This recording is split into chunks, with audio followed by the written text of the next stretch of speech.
Old enemies, new threats.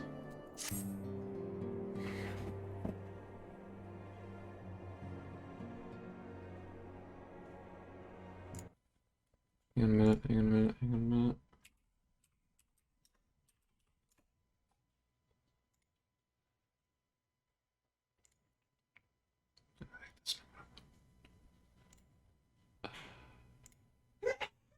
Yeah, shit.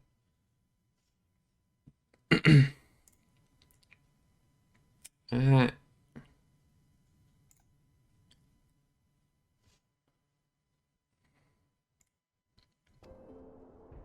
anyways. Oh shit, I didn't read that.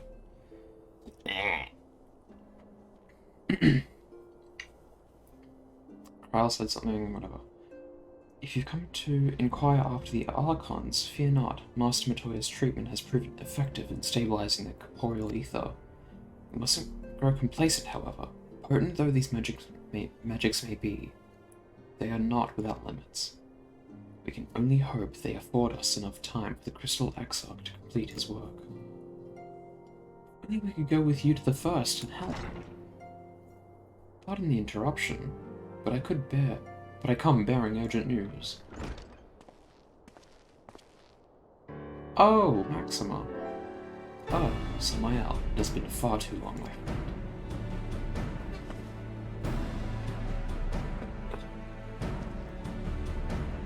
Forgive me, I don't believe we have been formally introduced.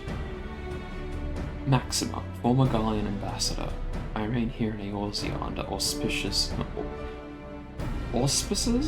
of Commander Alden, offering what counsel I can in the hopes of resolving the present conflict with the Empire. Ah yes, I've heard stories of a defect from Garlemald. But never mind that. You said you have urgent news? Indeed. As you may have heard, the Imperial capital is in turmoil, and a sizable portion of the Gallian forces have been recalled from the Gimlet Dark. With their numbers so greatly diminished, the main host of the Alliance has withdrawn, leaving the Alamegan resistance to keep watch over the border. And it is there we have welcomed a most unexpected visitor who claims that this de-escalation may belie growing dangers and unforeseen threats. Commander Alden has arranged for an impromptu meeting to discuss these revelations. He has also requested a representative of the Scions attend as well, though it is clear to whom he wished I extend this invitation. It would seem time is of the essence. Well, you'll not be attending this meeting alone. Though I am not as well versed in the affairs of city-states as our comrades, I see no reason to burden a single son with all this. Yes, of course, that we must make for the Alamegan Quarter with all haste. Well, what are you waiting for? Get going, you two.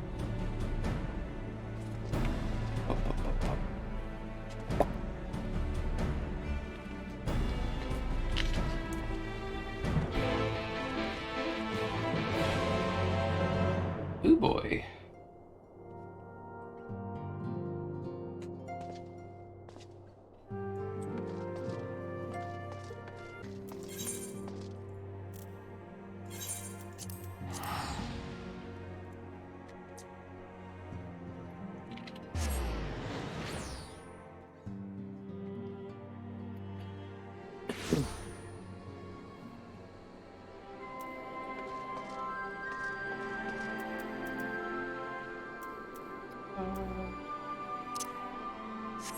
Yes. 500 Commends Award, yay! Oh, here. It's a teensy bit loud.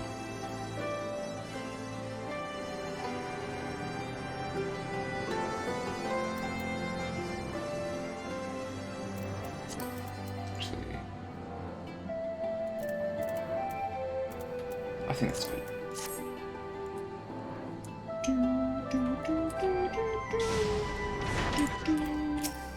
Ah! A pod. Commander Alden awaits in the royal palace. If you would follow me.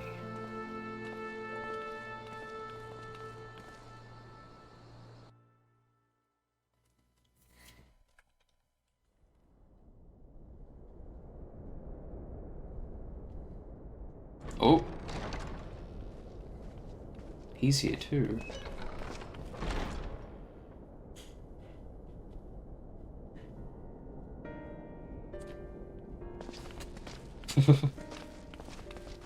They're here, Commander. And I, for one, am grateful that they are. Told you've been busy since our paths last crossed at the Gimlet Dark. Not that I understand half of it. When the Scions spoke of other worlds, I'd struggled to describe what I pictured.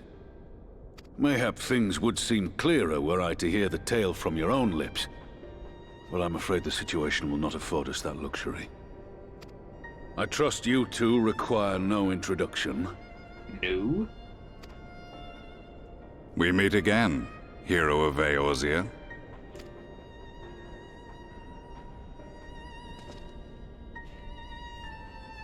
Must we repeat this ridiculous display? I pose no threat to you, though what I come to warn you of very well might.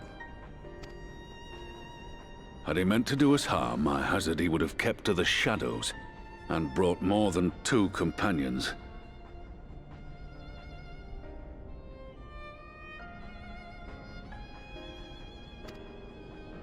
We need not pretend to be the best of friends, but I hope we can put aside our differences for the present.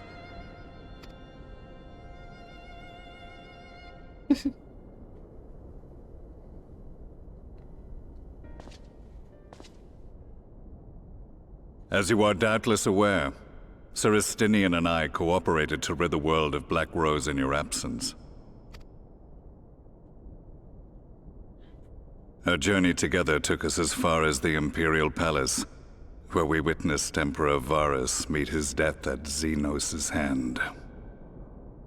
Being the sole witnesses to this crime, and in no position to defend our innocence, we were then forced to flee, each pursuing his own avenue of escape. When we were later reunited, Estinian claimed to have encountered an unfamiliar kind of machina during his flight, but to me his description seemed anything but, and upon further investigation I found that I was right.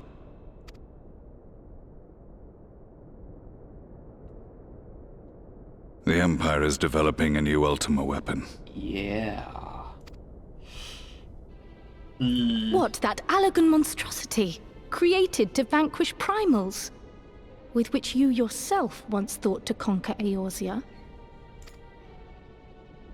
The same. In my foolishness, I sought to harness its power, and became the Ascian's pawn in so doing. But you know as well as I how that tale ended. The weapon itself, excavated from beneath this very city, was destroyed ere we could fully unravel its secrets, and that should have been the end of it. But unlikely as it sounds, the Empire's efforts to recreate it have somehow borne fruit, primarily through secret research conducted by the 7th Imperial Legion, it would seem. Wait, the 7th was all but annihilated at Cartano, along with its legatus. Indeed, few survived. The 7th, as it is now, has little in common with the Legion led by Vandanas, and its leadership has changed hands several times since. Precisely how this project has continued despite such turmoil, and under whose auspices, remains a mystery. What we do know, however, is that a number of prototypes have been produced, and that one of them is on its way to Eorzea. Uh-oh. We attempted to stop it, but it was all we could do to slow its progress, so we resolved instead to bring you warning. And right glad are we that you did, though it soundly dashed our hopes that tensions might ease at last. As it is, we've begun to strengthen our presence in the Gimlet Dark, and are assembling a force to meet the coming threat. A force with you in its vanguard, I hope. Before you say anything, I know full well you have pressing concerns of your own. Your comrades remain in peril, and I would not ask you to forsake them. But the fact remains that you, and you alone, have faced the Ultima weapon, and emerged victorious. We need you. And so, when the time comes, if your comrades can spare you, I bid you lend us your strength. I've assigned an officer to await your word. The Ascian's downfall was to be the work of my remaining days. But it was my hand that kindled these flames, and I cannot allow them to spread any further. I will do what I must to see this mistake consigned to history once and for all. Even if it means begging your aid. The Fates will enjoy the irony, even as I endure the ignominy.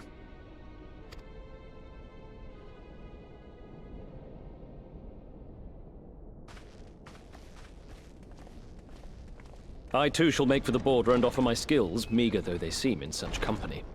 Mayhap we shall meet there anon.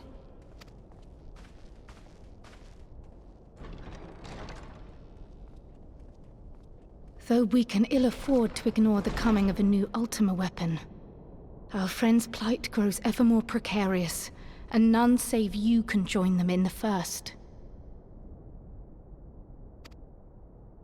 I only hope you are not forced to make a choice.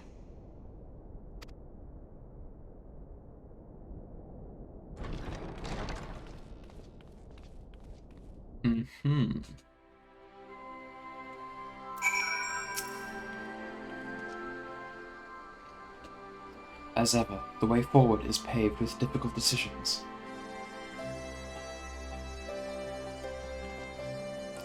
We can ill afford to ignore the threat of a new Ultima weapon, but with each passing day, the plight of the Scions grows ever more perilous. If you cannot stay for a debriefing on the Ultima weapon, I will not stop you. I only ask that you confer with me before returning to the first.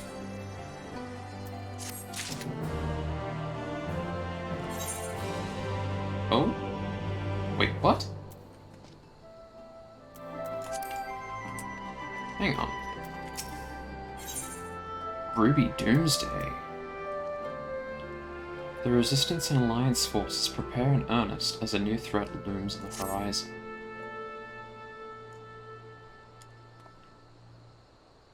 I think I'll get to that later. The way home. I take it you're ready to return to the first. Then I would ask that you appraise the others of recent events here in the source, namely Xenos' return and the development of a new Ultima weapon. As for their bodies, you may assure them that Master Matoya and I will continue doing what we can to keep their corporeal ether stable. Safe travels, Samael. I hope to see you and the other Scions soon.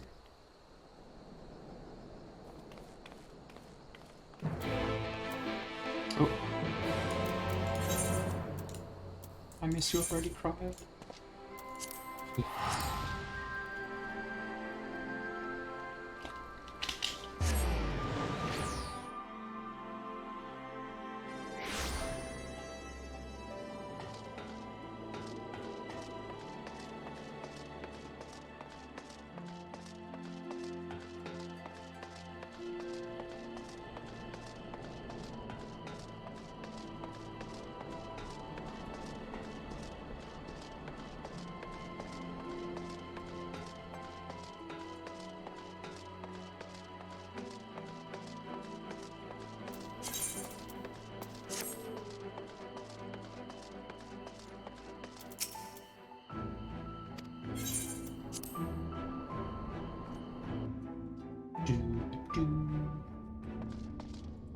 Bro.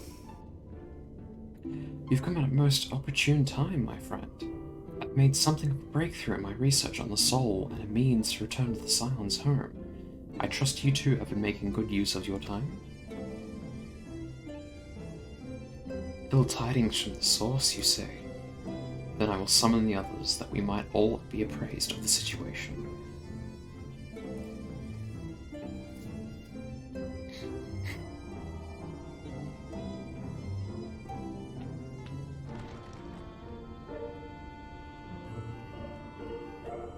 Oh!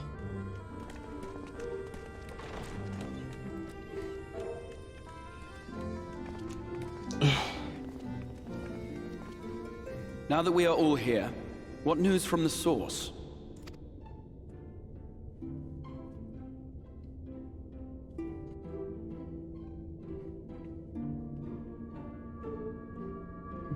Excuse me. A new Ultima weapon. We must count ourselves lucky that Gaius has pledged his assistance. While this is indeed a worrying development, I think the state of the Empire as a whole greater grounds for concern. With the Emperor slain and Xenos returned, it is impossible to predict how matters will unfold in Garlemald. The Ultima weapon may be but the first of many unpleasant surprises. The situation beareth closer observation, of that there is no doubt, and doth compound our need to return unto the source.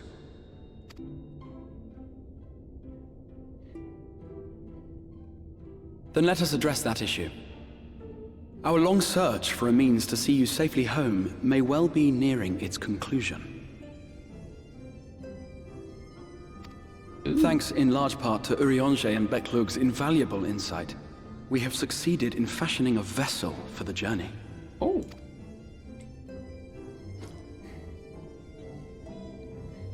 We set out to create a crystalline container retaining the more useful properties of white aurosite, but without its regrettable limitations. And, after a good deal of trial and error, we made one.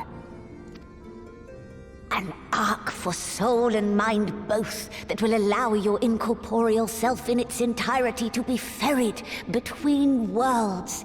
A spirit vessel, if you will. However... However? However?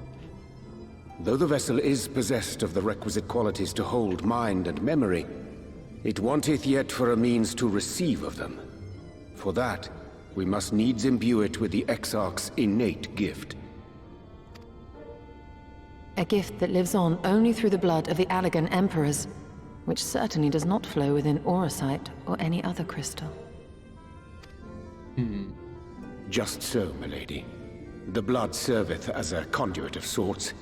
In its absence, memory cannot pass from mind unto mind, nor from flesh unto crystal. That being the case, we must either alter the process of inheritance so as to require no such thing, or determine a means by which my blood may permeate the vessel. I am hopeful that the records found within this tower will yield the knowledge we require to pursue one or the other of these avenues. As well you should be. The Allagan's body of etherological research is extraordinary. I can scarce believe it the work of ages past. But its underlying principles are not so very different from those of my own field of study. Given time, we will find the answers we seek.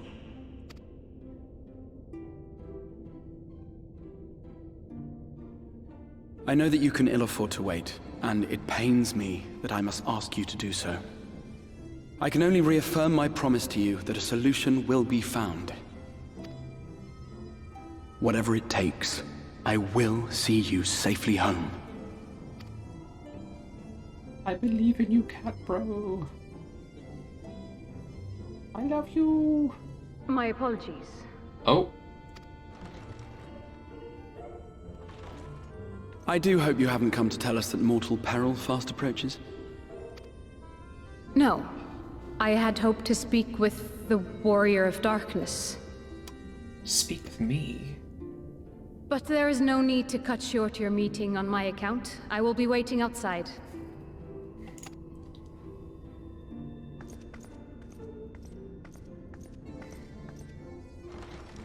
why not speak in here? She knows I don't mind.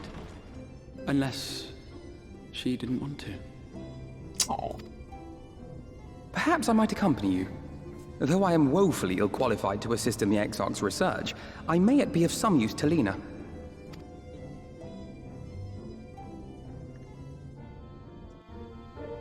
Cool. Wasting no time. This is fun. Skill speed. Yeah, that one, I guess.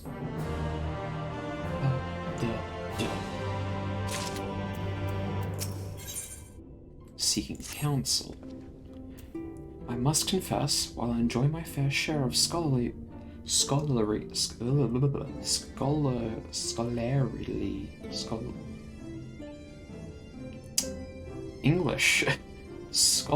research, it will be good to step outside for a spot of fresh air.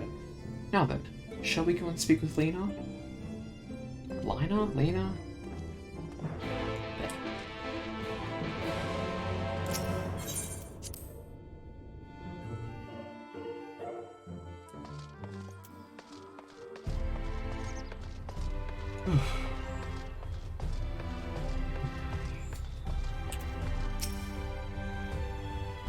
We have little time, so I will be brief. A Sin Eater has been sighted in Lakeland, and I ask for your assistance in slaying it. A Sin Eater? I'd heard some few yet remained after the night had returned, but perhaps we should call the others. That will not be necessary. It is only a single Sin Eater, a simple task for our guard, I should think. That said, I believe fighting alongside with the Warrior of Darkness would be a valuable experience for them. Peace can lead to complacency, and they gain nothing from an easy victory. But you do not underestimate your foes, however harmless they may seem. My men would do well to learn from your example. Let's be about it then.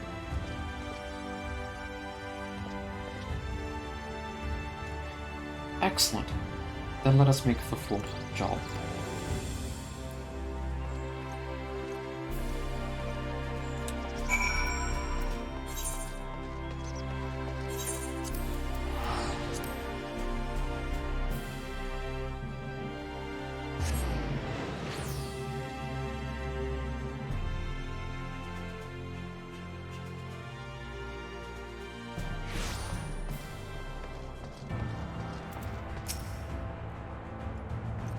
If you would wait here for a moment, I will gather the others.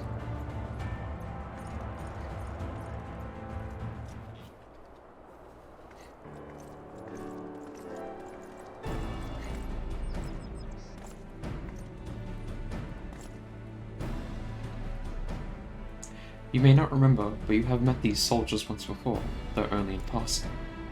Long have they awaited the opportunity to fight at your side. I was at death's door that day after the Sin Eaters attacked. If you and yours hadn't come along, I'd have likely stepped through, and I wouldn't have been alone. Your courage and selflessness is something we all aspire to. I too was there that terrible day. My friend was transformed into a Sin Eater before my very eyes, and I had no choice but to cut her down. The thought of returning to the field of holding a blade again, it filled me with dread. But that is no way to honor her and all my comrades, and so I have returned. I swear I will not let you or anyone else down from this day forward. A pleasure to meet you, sir, truly. It seems like only yesterday I watched you took flight astride an armor road to go and save the Oracle. Strange to think the Ilmoran soldiers we once locked blades with are now on our side, but we will do our utmost to keep the peace here in Lakeland. We seem to be missing one. Oh. My apologies, Captain Lena. An elderly gentleman asked that I escort him to Clearmelt. It took longer than I anticipated. I will not begrudge your desire to help those in need, but a soldier must be punctual, especially when we play host to honored guests. It won't happen again. My name's Thaler. I'm sure you don't remember, but we met once before in the infirmary.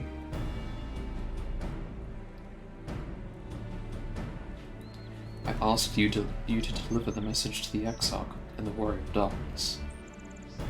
Little did I know I was already talking to him. Don't give up. Don't give in. Keep those words close to my heart.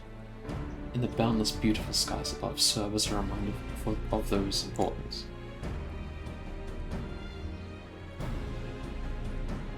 My friend got to see the Knight's return shortly after before he passed. He left this world with a smile, satisfied with a glimpse of what was to come. But there are countless others who weren't so fortunate. They gave their lives for the promise of a future they'll never know, and so it falls to us to do everything we can to fulfill that promise. No matter what happens, we won't give up. We won't give in.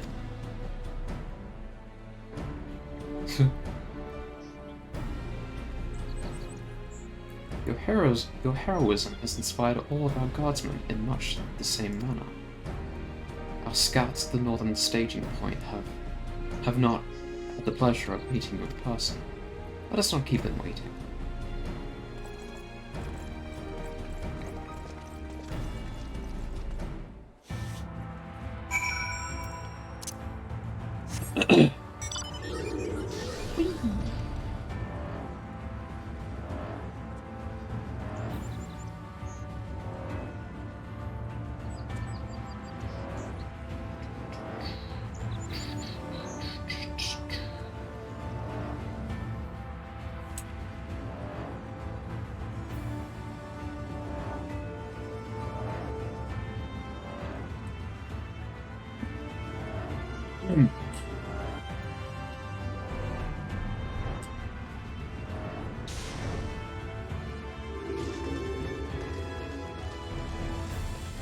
Ooh, is that a new one?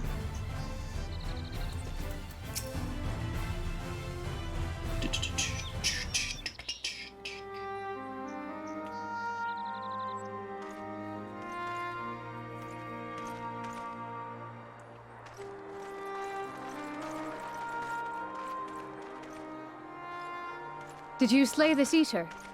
Your orders were to await the main force before engaging. No, Captain. It wasn't us, I swear it. A man came out of nowhere and cut it down before we knew what was happening. By himself?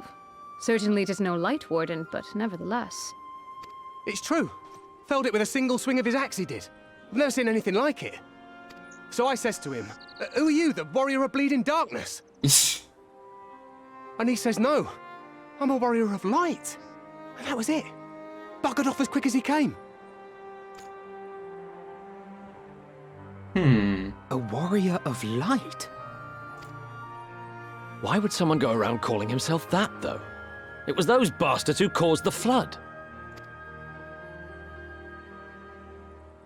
I mean, if you were going to pretend to be anyone, it'd be him, the Warrior of Darkness. Eh? Oh, I didn't know. It's an honor.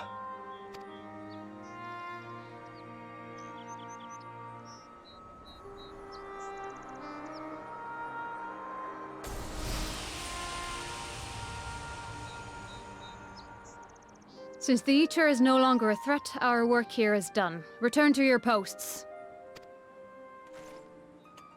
A warrior of light? I had hoped to fight at your side today. But I'll continue to follow your example, and may we meet again.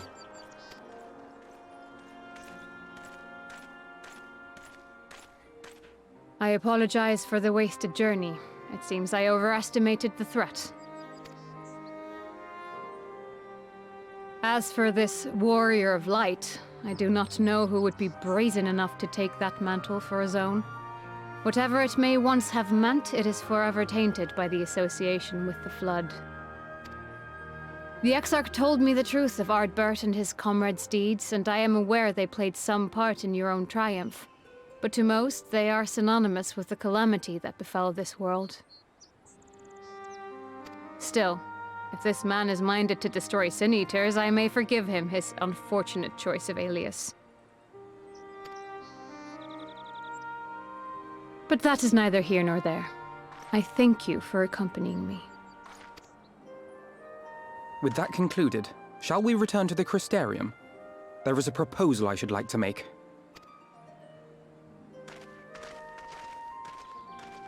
Forgive me. There is one more thing. A personal concern of mine.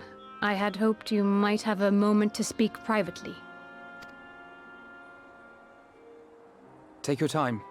I shall go on ahead.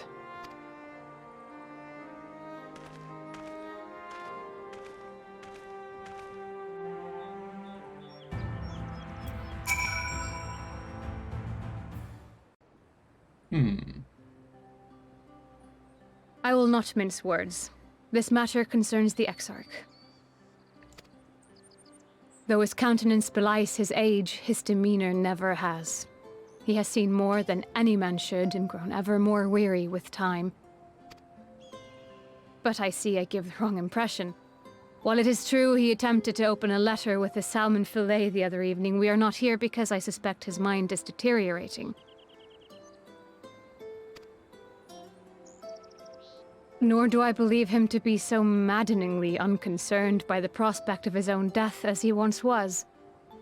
Indeed, the opposite is true. It is for this reason that I seek your advice. Since he returned from the Tempest, the Exarch is not as he was. He seems a different man. A younger man. I know not the details of his research, but when I saw him at work recently, there was a glint in his eye that I had never seen before. He looked happy. It was as if he had peered into the future and for the first time found joy there. Though it gladdens me to see him thus, I wonder if I should not keep my distance. I fear that my presence will only anchor him to the past, remind him of all the pain that came before. Oh.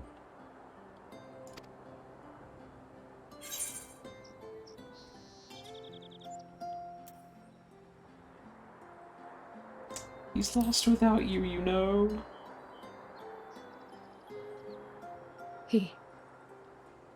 Are you sure? Then perhaps we might remain as we were. As we have always been. What a relief. In that case, I will have to speak with him about the amount of time he is spending at work.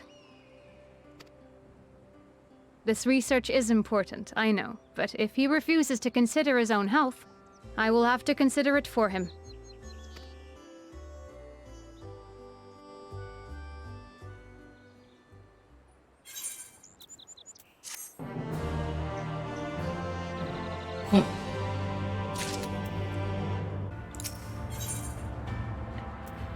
Facing the truth. I will not keep here. You and your comrades have much to discuss. I will see the others back to their posts.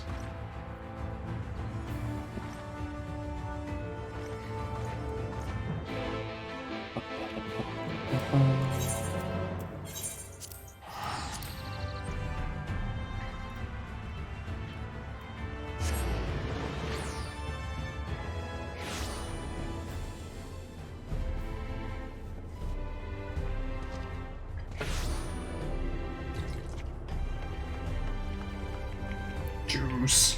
Raw.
Excuse me.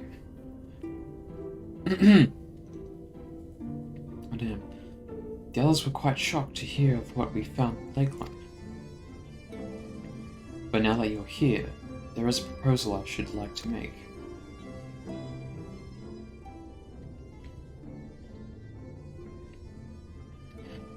I've been spending a great deal of time in the Cabinet of Curiosity, and of the late I have noted more and more people pursuing books on history, the years leading up to the Flood in particular.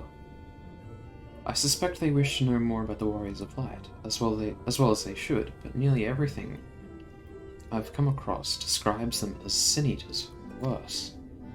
Regardless of whether or not this Warrior of Light is who they claim to be, I worry that their sudden disappearance, in conjunction with this renewed interest in their predecessors, may lead to growing unrest and fear. If the people of the Crystarium seek the truth, I say we give it to them. I too can attest to the falsehoods found within full many of the Cabinet's tomes, with nary a mention of the noble deeds of Ardbert and his comrades. To be fair, they bear some responsibility for the Flood, but when the tale is told again and again over the course of a century, I'm not surprised to see their roles distorted and them painted as villains. Were it not for the records stored within the Crystal Tower, I would have had no reason to question the narrative. Unfortunately, that knowledge was of no use, for when I arrived here in the first, the reputation had already been irreparably tarnished. That said, there still remained those who worked tirelessly to defend their good name in those early days following the Flood. Considering all the good they had done, I find it a wonder they need defending at all. They brought to justice the men who misused my knowledge to bring about the fall of Vobert. That such heroes could be spoken of in the same breath as sin-eaters is absurd. Under normal circumstances, I would agree, but as time passed, those who knew firsthand of their deeds dwindled. In the end, only one truth remained, that they were the cause of the Flood. It's a bit depressing. Fuck, no, that is depressing. Poor Albert. With the world on the brink of oblivion, it was all too easy for the Warriors of Light to become villains deserving only of resentment and hate.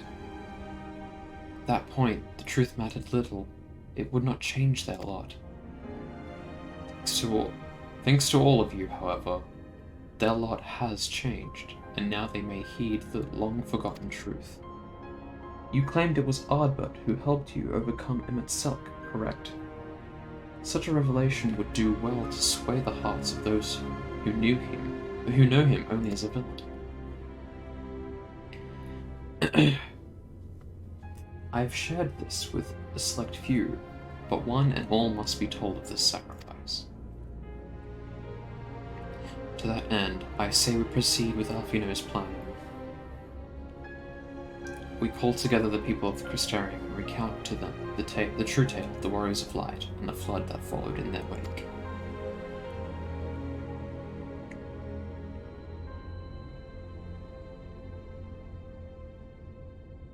Well, what say you, Samael?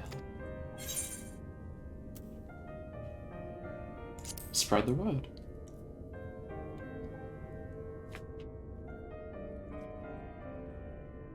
We're all of one mind on the matter. Good.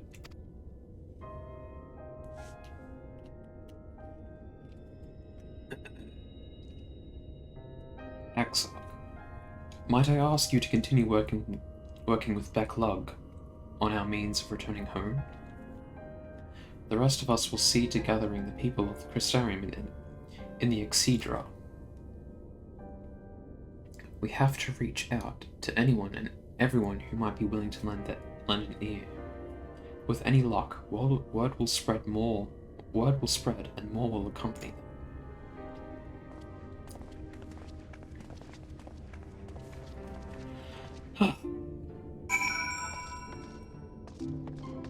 Reading hard. Whoa. Wasn't expecting all the markers.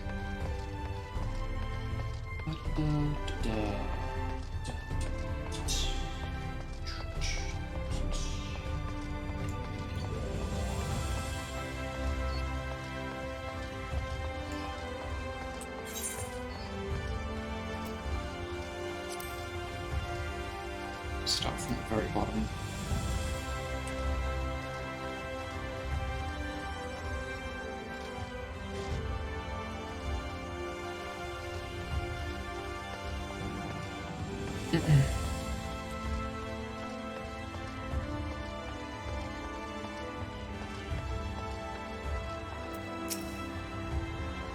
Well, well, to what do I owe the pleasure?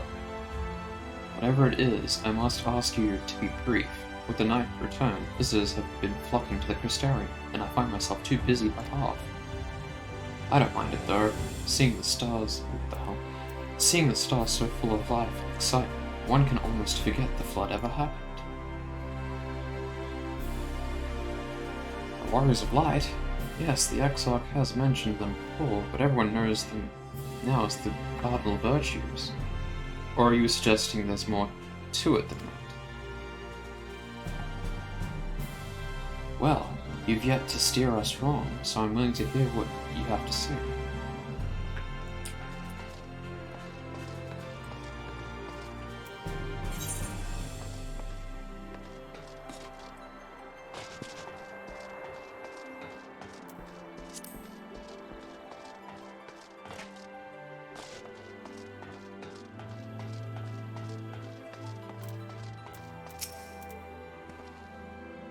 Come to browse wares in the market, have you? Well, I can guarantee you have no trouble finding what you need. Whatever it may be, under Yulnor's leadership, trade has never been more prosperous. Word is that Daedalus Stoneworks has taken over as mayor. Did he really? Little wonder business is booming the way it is. I imagine it won't be long before all of Norvrank reaps the benefits.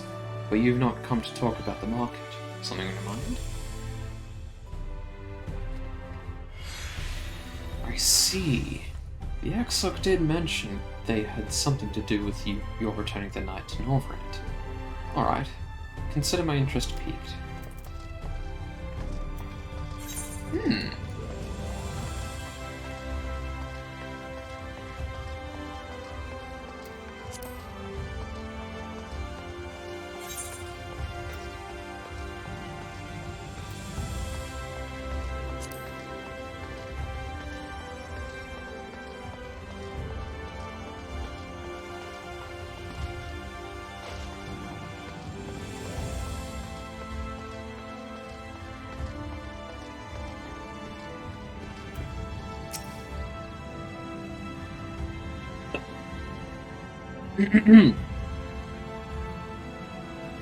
Samael.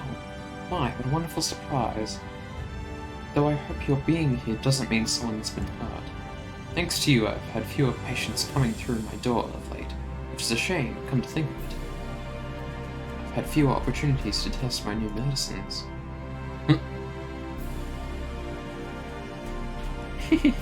I jest, of course. It's actually been quite pleasant to have a few moments to myself now and again. The truth about the Warriors of Light? But the Exarch has already spoken with me about them. Well, if there's nothing more to the tale, I'd very much like to hear it.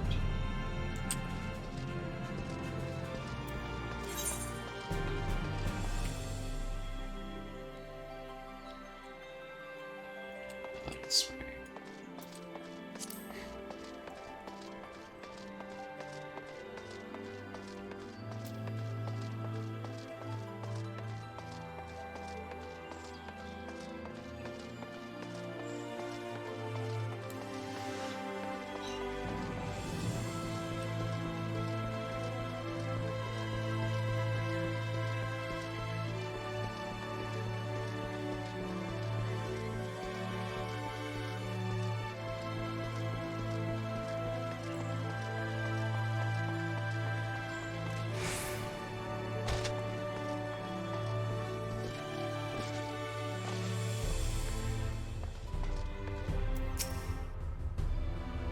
Well, well, what a coincidence. I was just reading over a letter received from Renault not too long ago.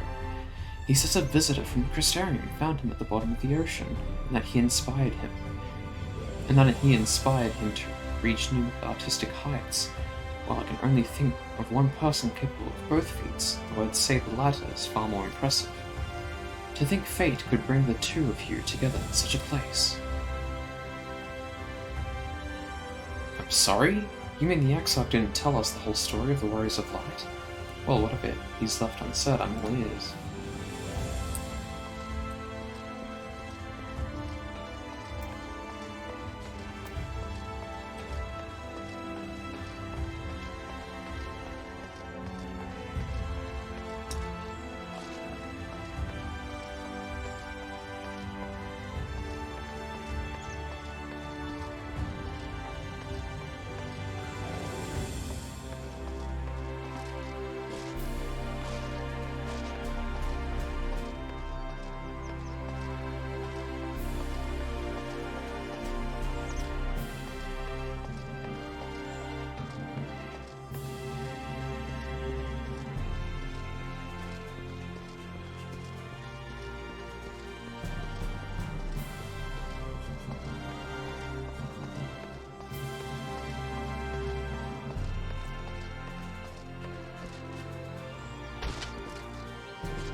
Oh. I'm going. Ugh.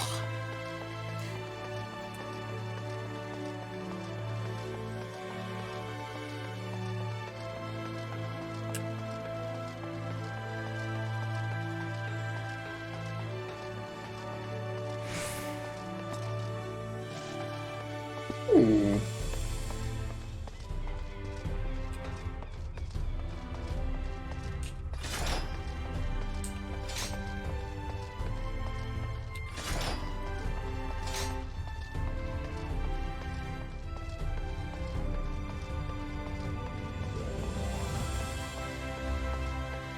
Oh my god, wow.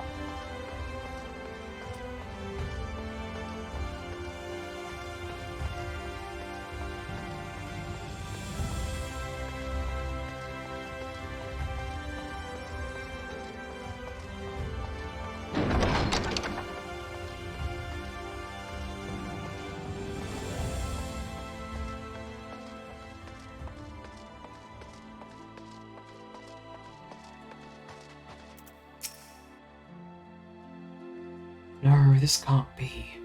Surely there is at least one book here that does not cast the Warriors of Light and their deeds in such a negative light.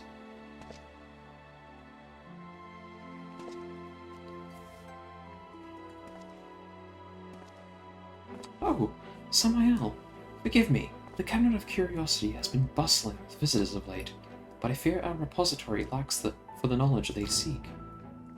The people wish to know the truth of the Flood, of the Warriors of Light. I've searched high and low, but alas, every account portrays them as no better than sin-eaters, abominations worthy of only scorn and resentment. I know they were not always judged so harshly, yet I can find no proof, and I dare call myself a librarian. You would address the people and tell them the truth of the Warriors of Light, of the Flood? How wonderful! You have regaled me with the tale once before, but I should... You have regaled me with the tale once before, but I should love to hear it again. Oh, and you may be assured I will not come alone. Oh!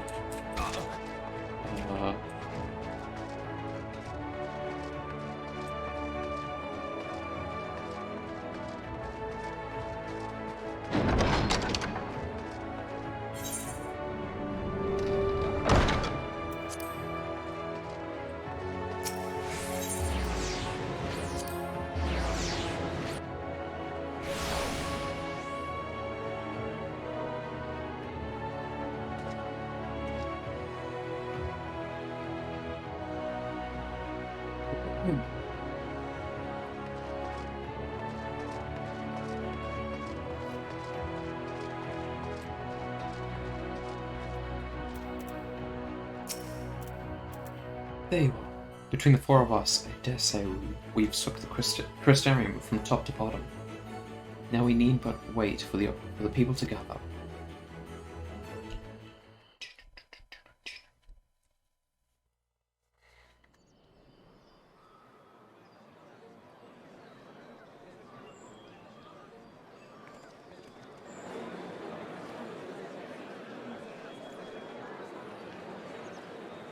Yes, this looks to be nearly everyone.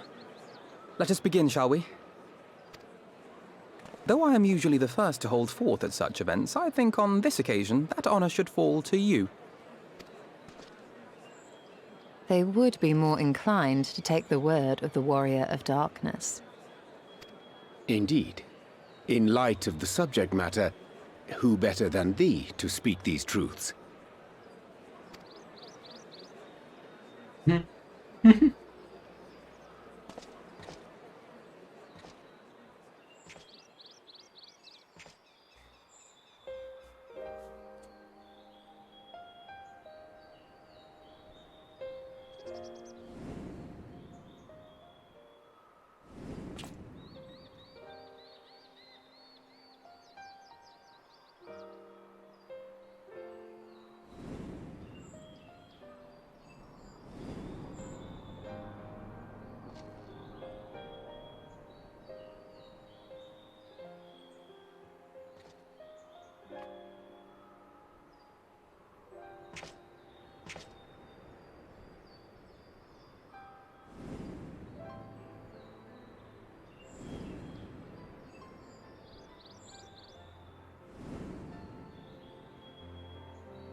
Wicked White. The Warriors of Light did all that? Yep. So they never... I mean, they only ever wanted to help. And when everything they'd done turned to ash, they still carried on. They gave everything to stop the flood. First their lives, then their souls.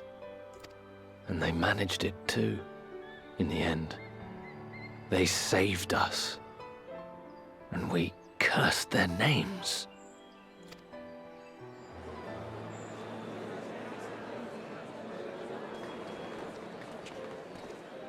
This should go a long way towards clearing the air.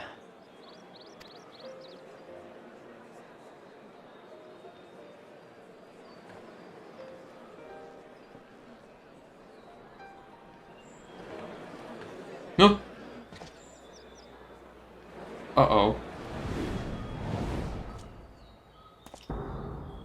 Uh-oh.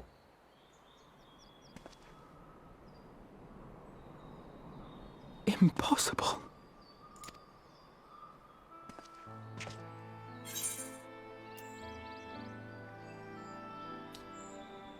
You can see him too? I definitely see something. You don't think it's a ghost, do you?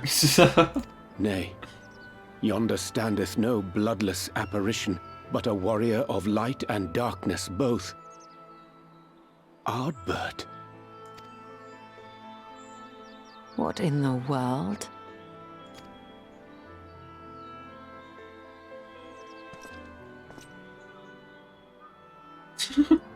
It's you! The one who slew the Eater!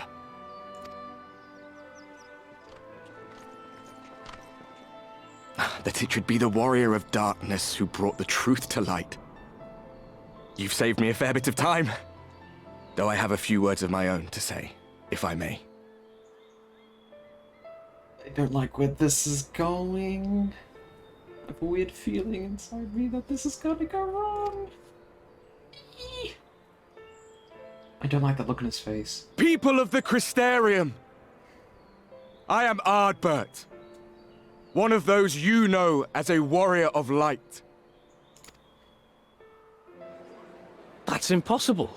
You should be dead. Aye, that I should. But as the world has been given new life, so too have I. I know not why I, and I alone, have been gifted this chance. But I do know this. Only by the will of the star itself could such a miracle come to pass.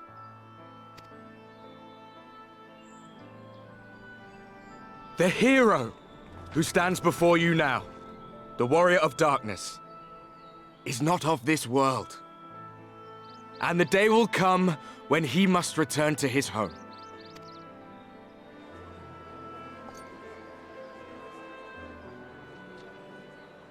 But this land is our home. And if it is to remain so, now and forevermore, it is we who must protect it. The time to rely on saviors from afar has passed. It is you who must rise. You who must become the new warriors of light! Me? What? Us? Warriors of light?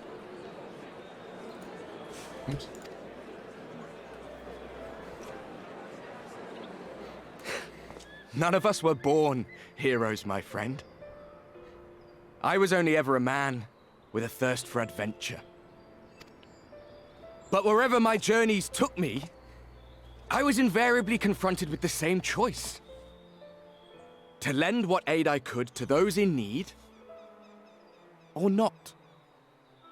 And I always chose the former. Any one of you could do the same.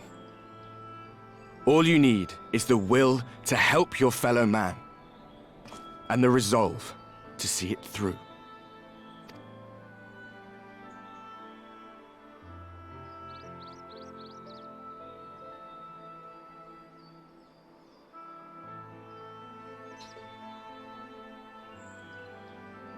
From thine own lips did we learn of Ardbert's fate, and by thy countenance I gather thou art not inclined to recant thy testimony.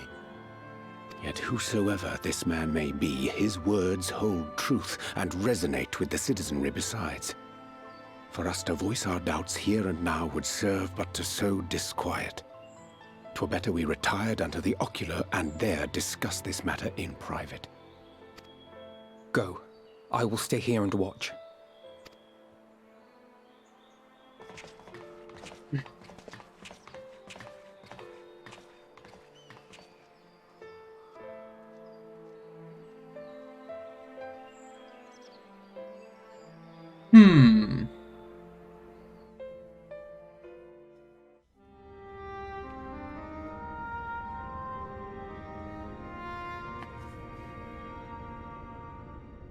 So, that is a warrior of light of the First.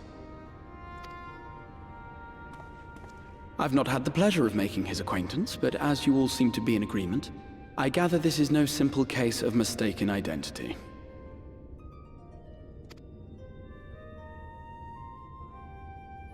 As far as I was able to discern, that was indeed Ardbert. It has been a long time, but not that long. Could he truly have been resurrected as he claims?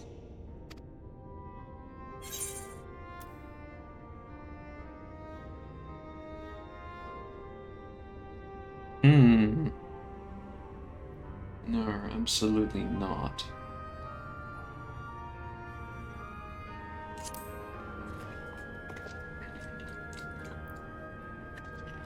Ardbert did entrust his very soul unto thee. I see no reason to question thy judgment. Nor I. To my eyes, your ether burns as brightly as the day you slew Emmett Selk. That is proof that he is with you still. Yet that which standeth now before the people is far more than a passing imitation. I am reminded of the cardinal virtues, though a sin-eater he is not. Which leaveth but one plausible explanation. An Ascian? That he is an Ascian. Okay. Oh boy. Given their fondness for posthumous possession, I would have to agree. From what I understand, The Warriors of Light were laid to rest in Yulmore by those whom they had aided in life. At the time, some few still remembered them as heroes.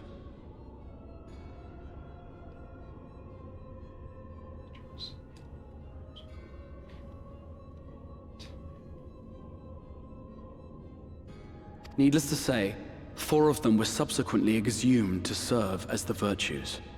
And if one knew where to look, Ardbert too would not have been difficult to find. Assuming then that this is indeed the work of an Ascian, my mind inevitably turns to the last remaining paragon to survive the Sundering. Elidibus. Elidibus. Oh, goosebumps. Oh shit. Oh. That Xenos hath reclaimed his own flesh is known. Mm-hmm. Thus evicted from his borrowed form and cognizant no doubt of Emet-Selk's failure here in the First, 'tis quite possible the emissary chose Ardbert for his next vessel. It's fucked. Inhabiting the flesh of the fallen. My, that is unsavory. And they do this often, you say? Verily, for they possess no corporeal forms of their own. In what one may term their natural state, none save those gifted with the echo can perceive them. Indeed, when Elidibus intruded upon the waking sands, his presence did go unmarked by all save Minfilia and the Warrior of Light.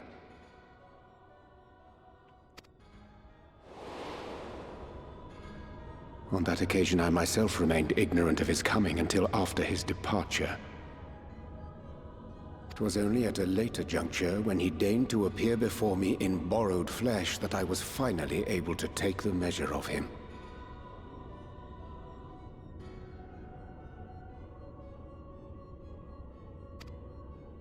In such puppetry do the Ascians engage when they seek to influence the course of history. And they have gained much by it. Emet-Selk single-handedly built the Garlean Empire in this manner, while the Hebrea came close to conquering Eorzea, having taken possession of Thancred's living body.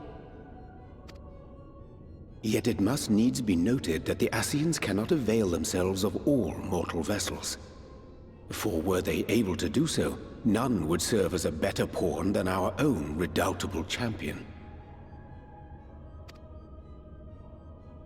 Mayhap the blessing of light shieldeth Hydaelyn's chosen from Ascian influence. Or mayhap other forces are at work. We cannot say for certain. Whatever the reason, I hope it holds true. I dare not contemplate what might come to pass otherwise. Is it not peculiar, then, that Ardbert's mortal remains should be susceptible, given that he was once a warrior of light? Or did the final departure of his soul make it possible, perhaps? Regardless, to hear an Ascian use him to call forth new warriors of light boggles the mind.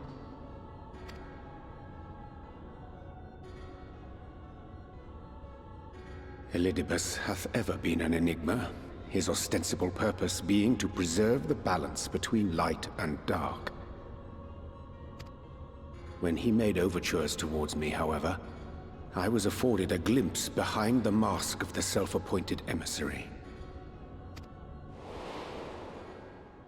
I shall not defend mine actions, undertaken in pursuit of a better understanding of our foe as either wise or prudent. Nevertheless, what little I did glean may now prove useful. Elidibus possesseth a subtle mind, practiced in the art of manipulation. That he coaxed this star's most valiant heroes as far as the source with naught save half-truths is no trifling feat.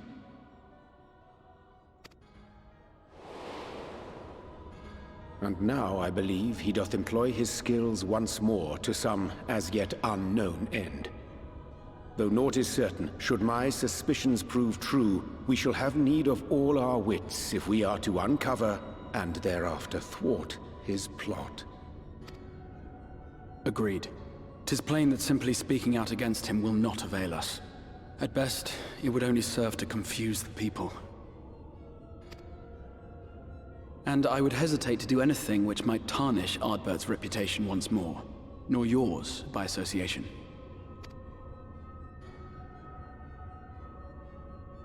That being the case, it may be wise to keep a covert eye on this Ardbert's movements, as we attempt to discern his purpose and how best to mitigate his influence.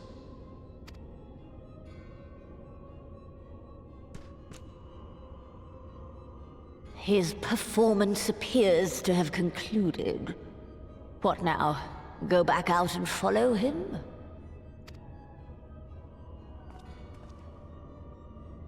"'Twould appear Master Alphino already hath pursuit in mind, and I suspect one pair of eyes shall better serve our cause than half a dozen. Let the rest of us maintain an inconspicuous distance, for the present at least."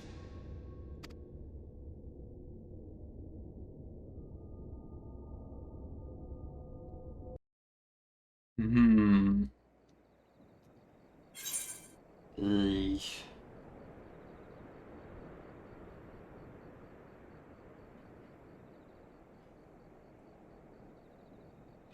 Oh, right. Oh, no, that one.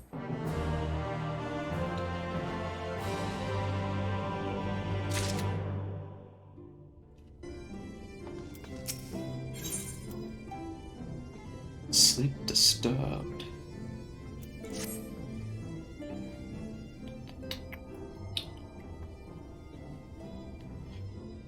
You do well to dispel the falsehoods surrounding the Warriors of Light and their actions prior to the Flood. Though I must say the appearance of Ardbert, or rather one who appropriated his identity, was a rather curious development. He is an impostor of that there is no doubt, but to the masses he will appear as a hero returned from the grave. After the Warriors of Light were laid to rest in Yulmore, the people prayed fervently for the gods to deliver them from their plight. Prayed that these fallen heroes be born again from their sacrifices. What bitter irony. I, for one, would like to know why Ardbert urged the people to become Warriors of Light themselves.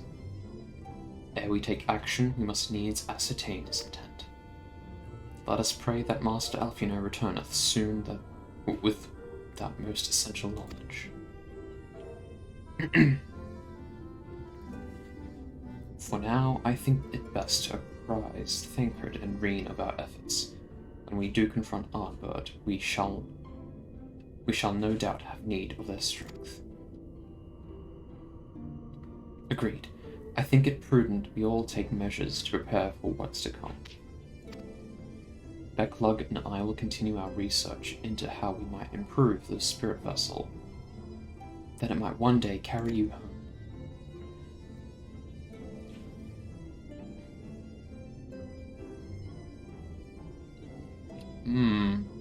Then I think it time I return to the Greatwood. Till now, everything we have learned of the Ascians has been handed to us at their leisure. But that was one of Emmett Selk's unique failings. I have no reason to think Elidibus will be as forthcoming. Fortunately, I recently received word from Faenau that heretofore unexplored chambers have been discovered deep within Katana Realm. Almet believes the relics within tell of a great calamity that befell an ancient civilization, that of the Ascians, perhaps. They may lead us to the truths we seek.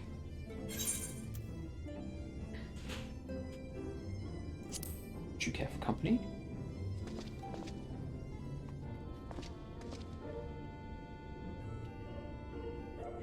I wouldn't dream of going without you. When you are ready, make for Faenau. Almet and her sisters will be expecting us. Then let us be about our tasks. Pray give my regards to the V's.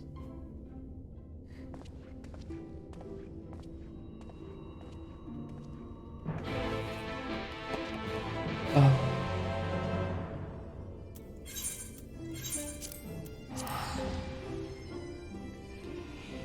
Oh boy.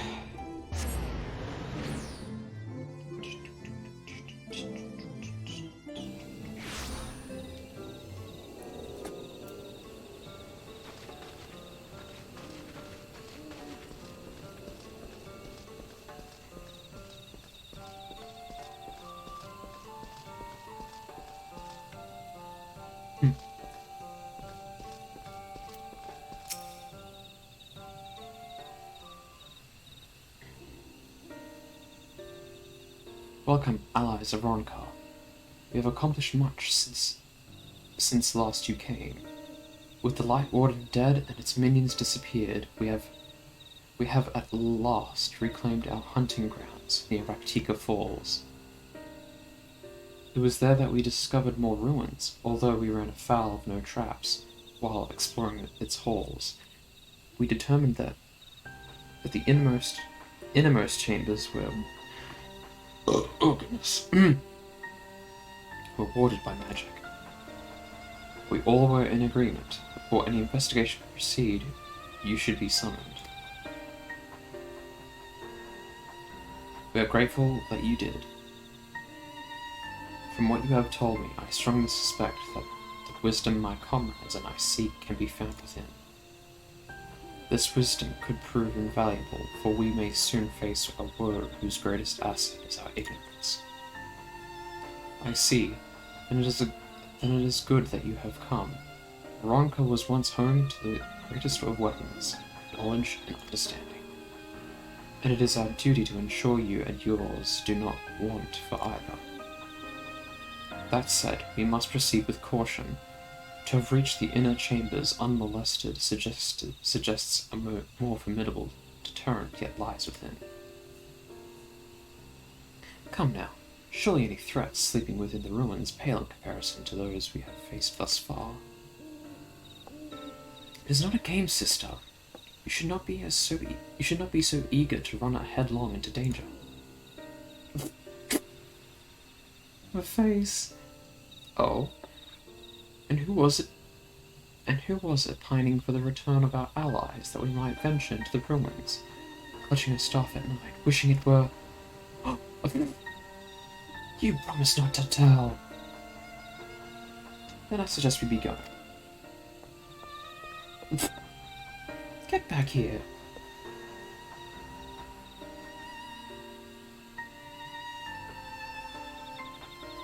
Remind me, exactly how old are you and your sisters? On second thought, perhaps it's for the better I do not know. Pray forgive their overzealous nature. None save we three have been privileged to escort you and yours into the ruins and bear witness to its secrets. Their hearts now burn with a curiosity that is not easily satiated. Please, you needn't apologize. As a seeker of knowledge myself, I understand full well their enthusiasm, and if not for your assiduous efforts to protect their ruins, we would not be afforded this opportunity. Speaking of which, I believe I have kept you away from the ruins long enough. Come, let us make for the Katana Rabble.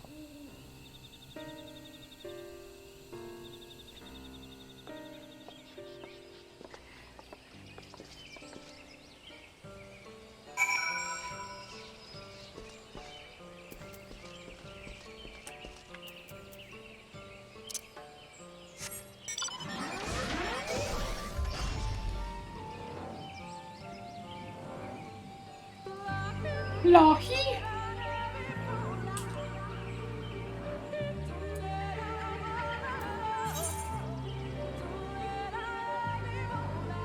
Lahi?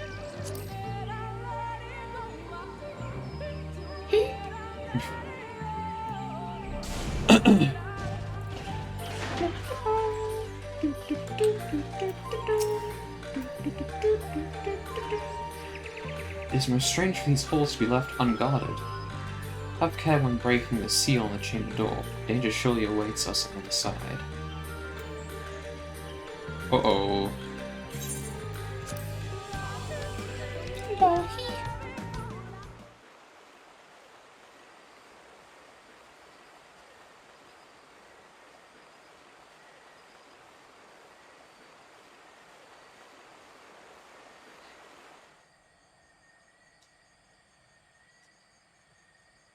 come.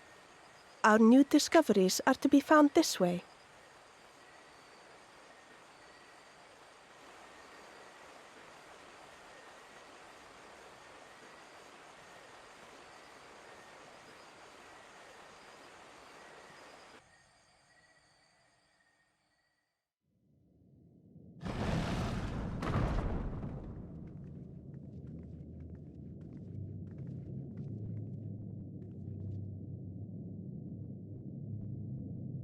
The people of Ronka are known to have venerated animals, but these features do not match those of any indigenous species.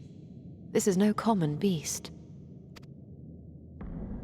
Though that much is plain from its proportions. The hell is that thing? Lifelike, is it not? One could almost imagine it breathed.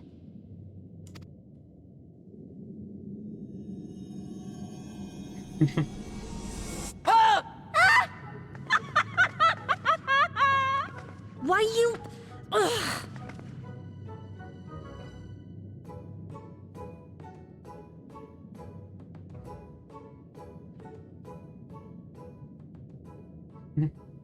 This owl, by contrast, seems no different from the others we've seen.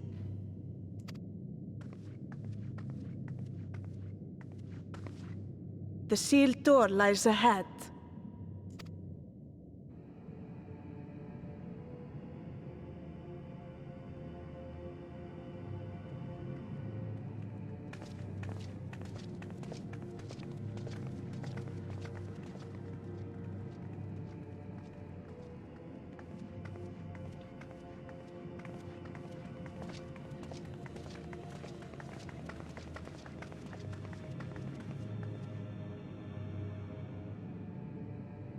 As you see, one statue is missing. I expect we are meant to replace it as before.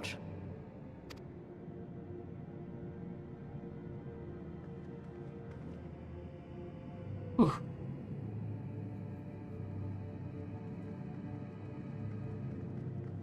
Too simple. There will be some additional defense mechanism.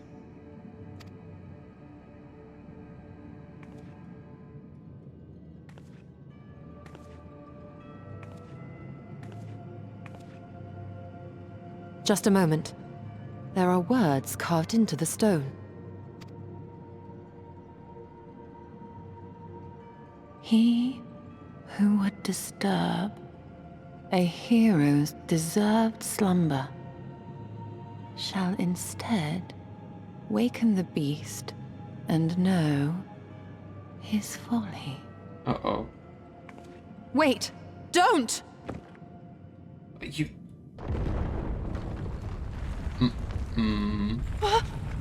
What? But I only... What is happening?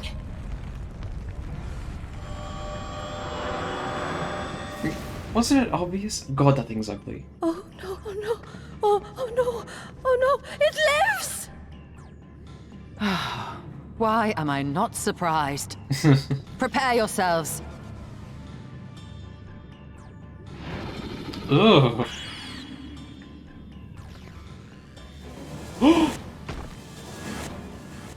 Oh. What?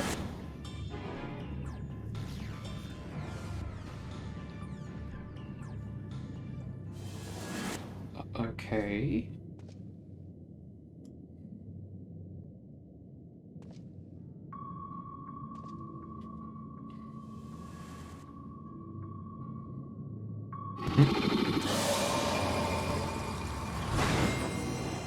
What the hell?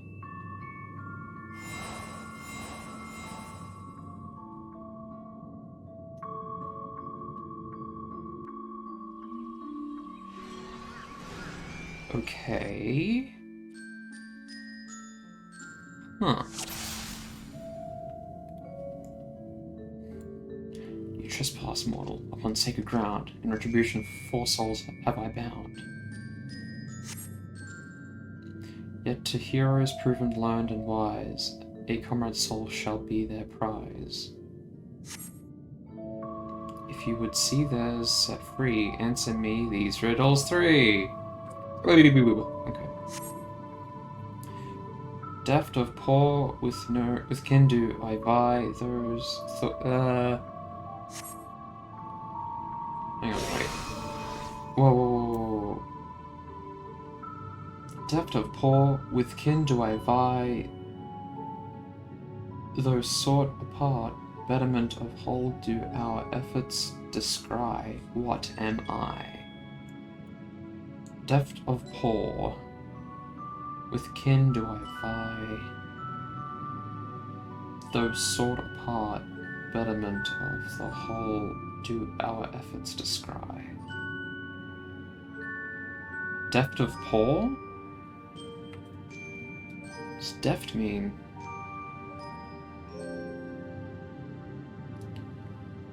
Deft. Meaning nearly skillful and quick.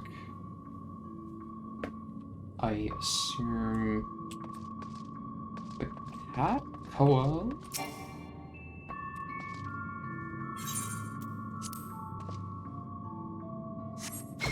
Ah. Alas, was the Opo, keen and shrewd, it spiritually exalts ingenuity, a virtue of... Oh, what?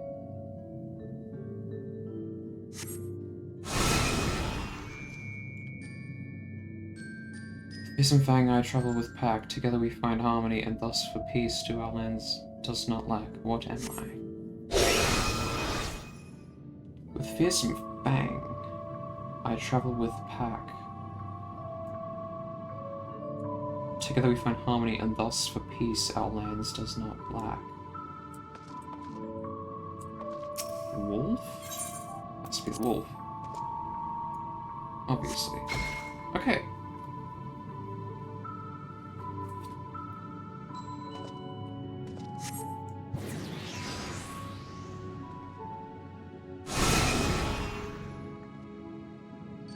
On my belly do I crawl, my strength does prosperity. On my belly do I crawl, by my strength does prosperity reign with our hall. What am I? It's obviously the snake.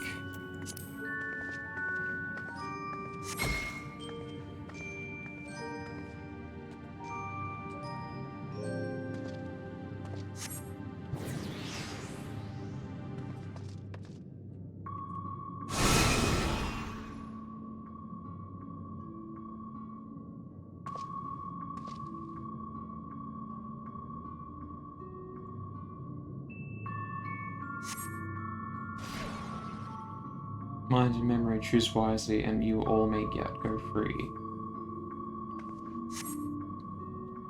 Twixt these talismans hide friend and foe, choose your companions well, or sorrow no.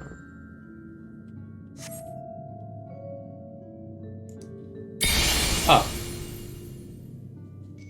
What? Wait, what?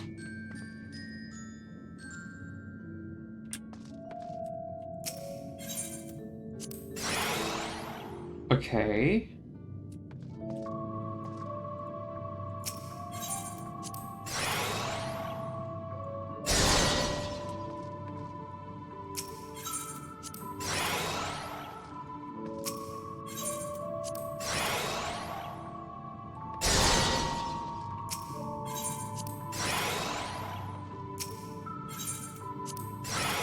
Oh.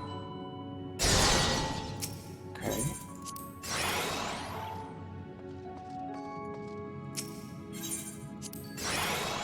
Ah, I see, I see.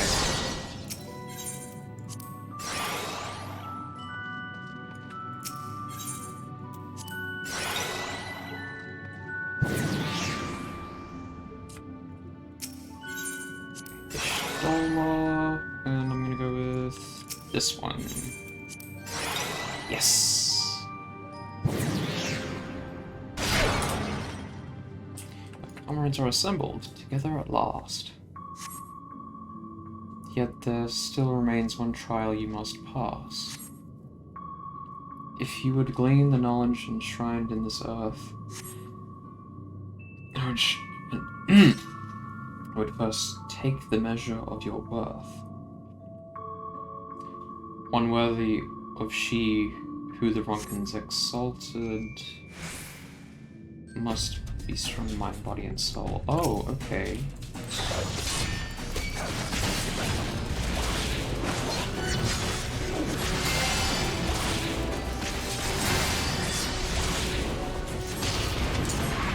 No mercy!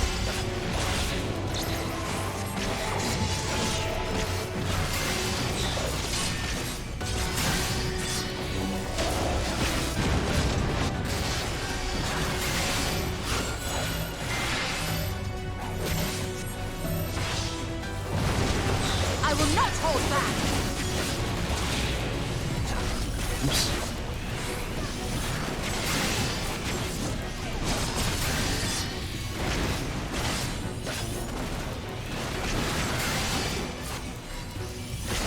Here I come! Oh. Oh.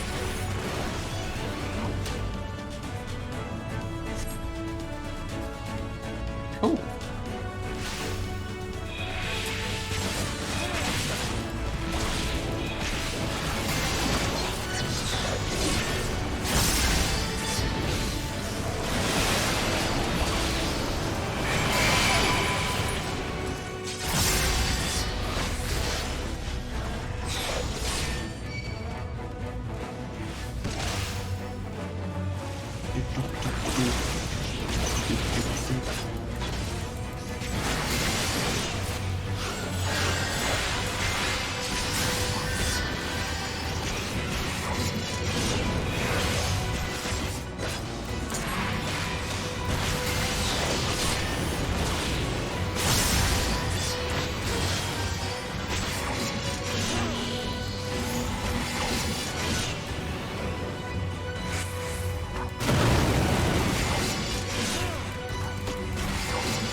This is going to leave a mark!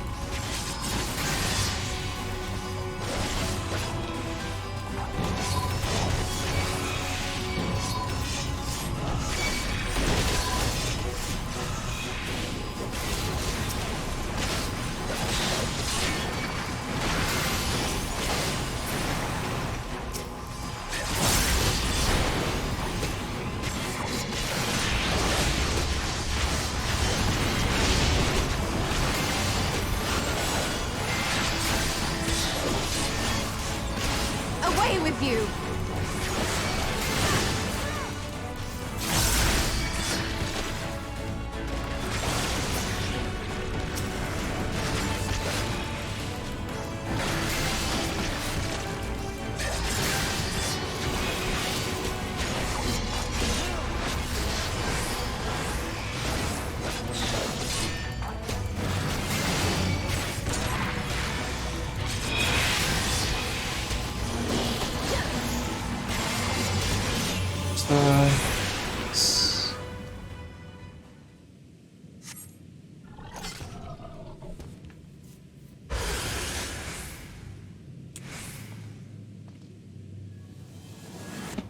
Cool. Interesting.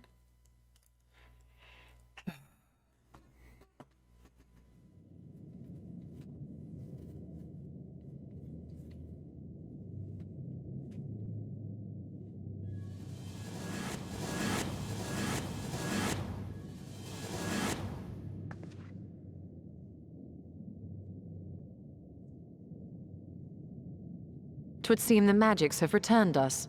How polite. Now, what have we learned? Ah, we were bound to run into a living statue eventually. And now we can open the door.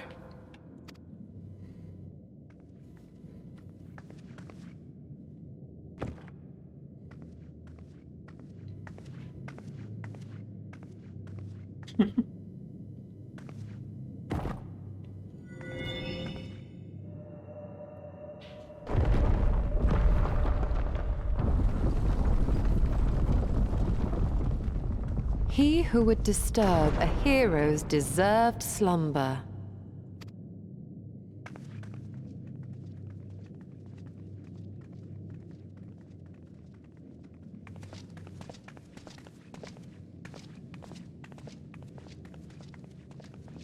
Oh?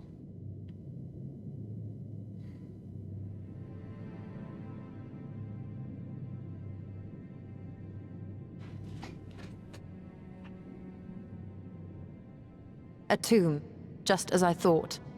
Befitting a hero.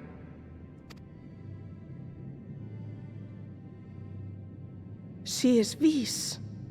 Could it be the Archmage Tiuna?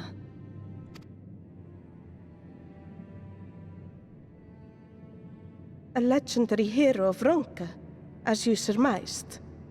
The tales tell of how she smote entire armies with a single incantation, so potent was her spellcraft. Though she ever fought in the name of peace. I thought them no more than tales. To think she really existed. Well, I for one always believed.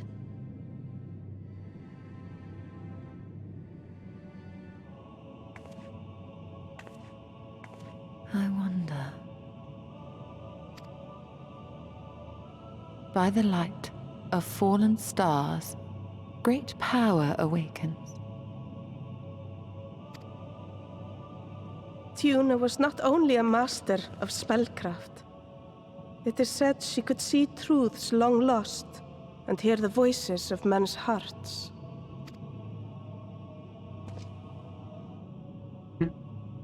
Naught less than the echo. Oh. In which case, none of this is mere coincidence.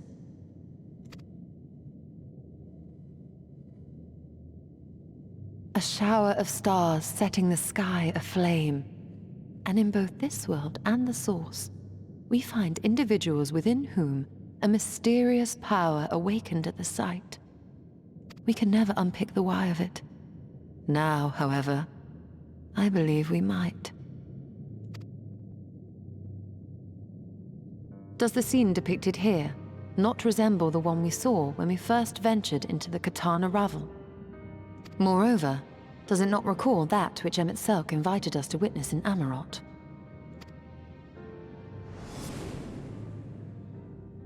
Yeah.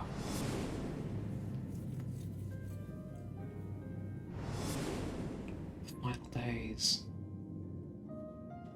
The final days. Exactly.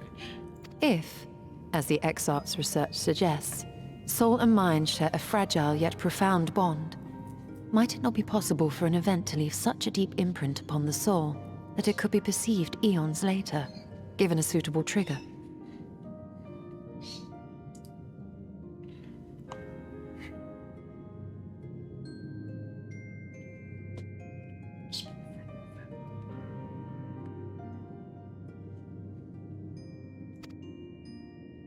The echo defies explanation by conventional etherological theory, or shall we say modern etherological theory. But if it is a power that once belonged to the ancients, to souls yet undivided...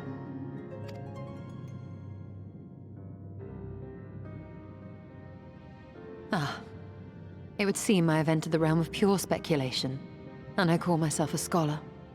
I shall refrain from making any further wild claims until such time as I have evidence.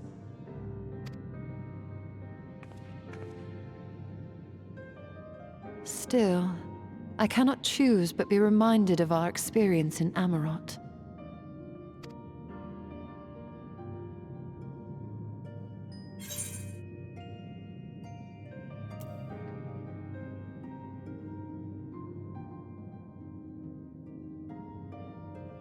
We'll not soon forget it.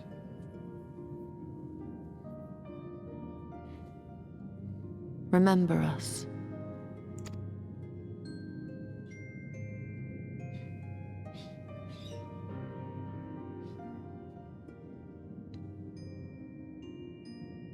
History is learned, not lived.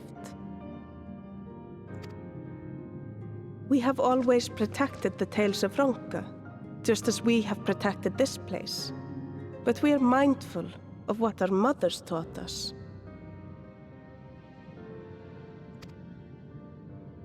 We see the past through our own eyes, and speak of it with our own words. Thus do we come to understand it in our own way. But this is not the same as remembering. Your mothers were wise. Though we witnessed the final days, our impressions cannot fail to be colored by our own experiences and expectations. Those who lived through it would have perceived the event quite differently. We must bear in mind that it is no simple matter to keep the truth alive, or it will die with Emmett Selk and his kin.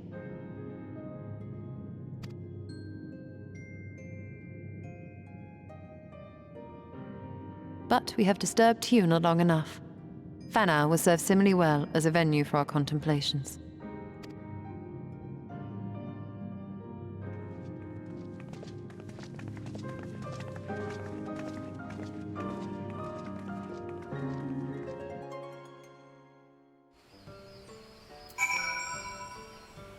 Yeah.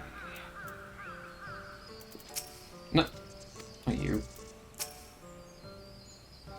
By your pensive expression, I take it the tomb has given you much to think about. That is well.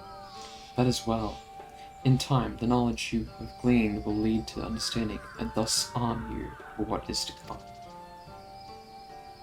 Before you leave, however, I would speak again of the teachings of our forebears, of histories learned, not lived. The legend of Tuna and her exploits has been told countless times over the centuries.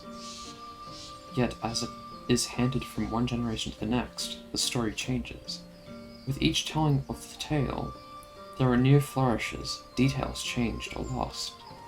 We can never truly know how she lived, for we were not there to see it. But we are here now to bear witness to your life. We have seen the change. We have seen the change you have wrought, the echoes that will endure long after you are gone. And though it too will change in time, I swear to you, we shall do our best to preserve your story.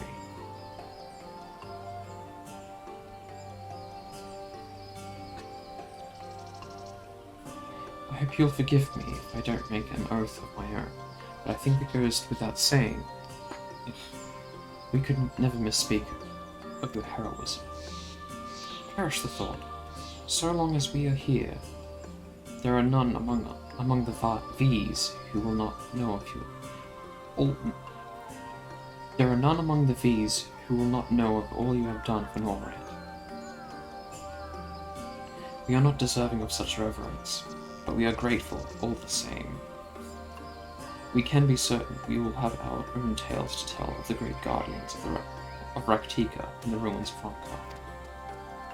I pray you safe travels then, as ever we shall await your return with open arms.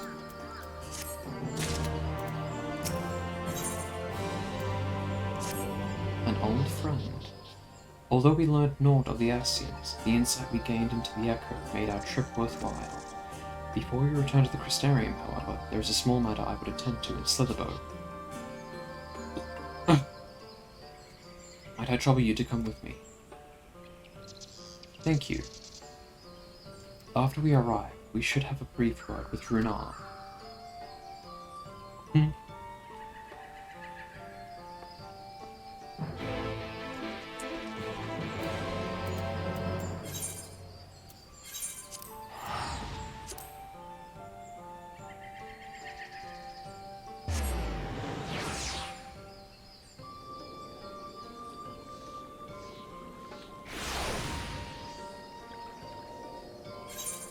Hang on.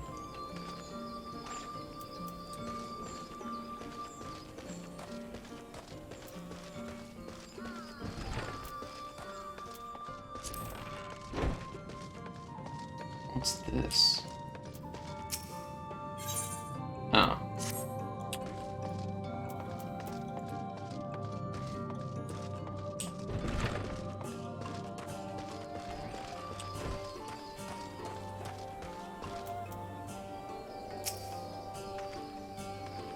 Samael, it is good to see you. It's good to see you too. Baby. You have arrived at the most opportune time. I was preparing a pot of my famous stew. Come, I will ready a place for you. I'm sorry, Bruna, but we haven't the... Please, I insist. It will only take a minute.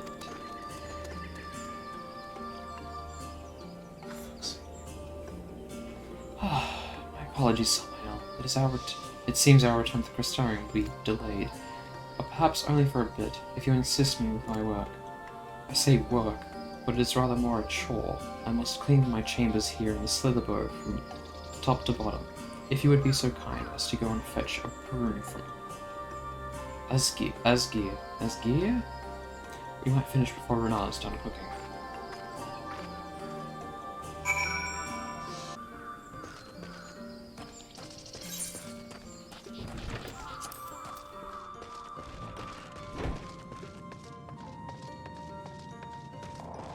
Oh. A broom for Master Matoya? Cannot imagine why she would have need of such a thing. But here you are. It is old but sturdy and sure to suffice.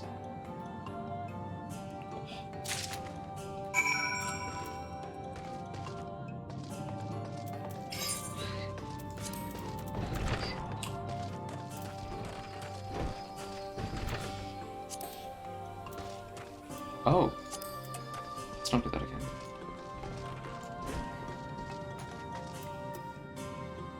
I'm gonna sneeze. Oh. Ugh. I trust Asgeir was able to find a broom for us.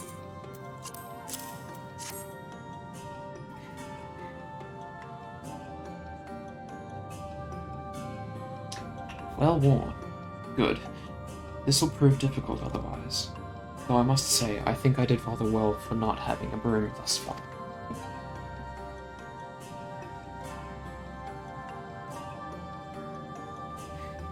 Yes, well, you weren't buried beneath a veritable avalanche of books when you entered, were you?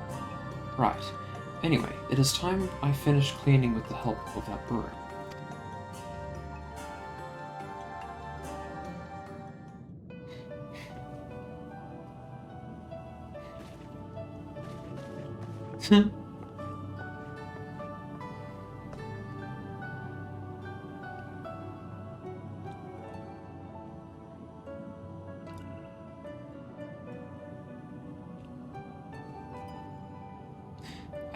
You didn't honestly think I'd do it the old-fashioned way.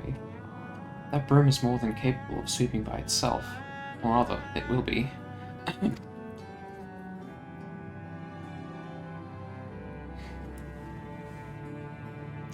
Time to rise, to swish and sweep. A tidy chamber you must keep. To this task you shall be bound, until no dust is to be found.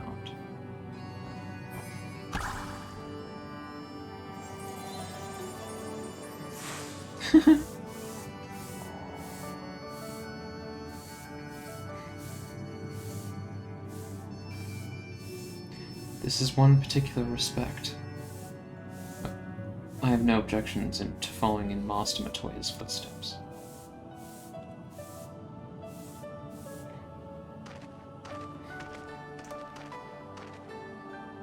In future, I may need you to remind me of the pursuit of knowledge does not preclude other equally important duties, such as maintaining clean quarters for said pursuit.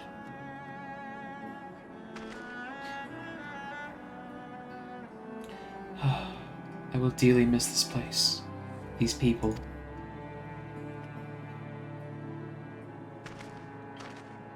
No, Luna! Baby!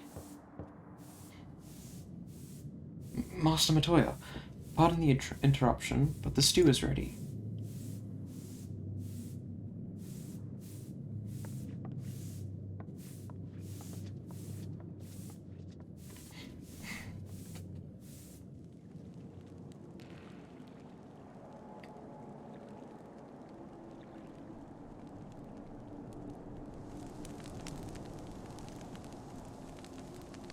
There's something troubling here.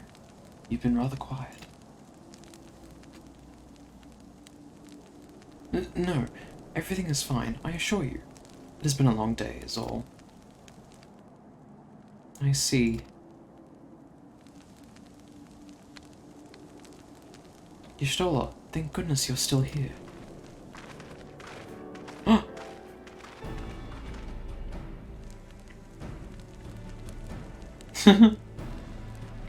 Alfino, I thought you were following Ardbert.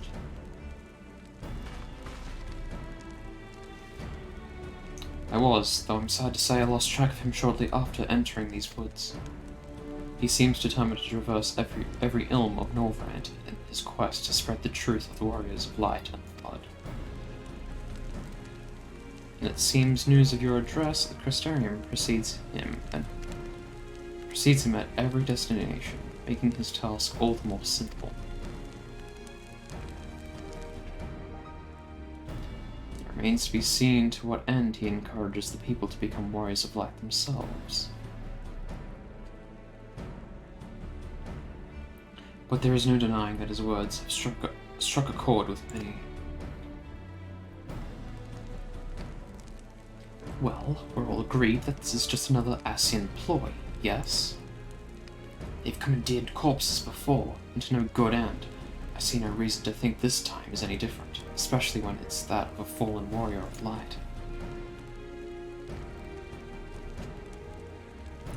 I doubt we'll learn more if we remain a step behind. His next destination is, in all likelihood, Slitherboat. Alize, are you certain you should be here? If you're concerned about Halric and the others, you needn't be. Their treatment is going well, but progress is slow and exhausting, for all of us. The best thing I can do now is let them rest. So, I believe we were about to discuss how to arrange a meeting with our would-be Warrior of Light. Before visiting any towns or villages, Ardbert would hunt down and slay a nearby Sinmead to earn the locals' trust. Our best chance of getting ahead of him is to find one before he does. Thankfully, Thancred and Reen are returned from the Empty and have taken up the search. Reen believeth one may lurk beneath the boughs of Woven Oath. That is where we will start our search.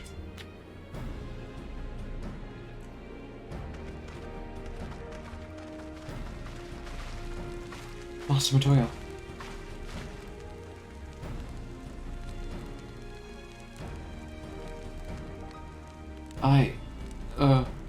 A warm bowl of stew will be awaiting your return.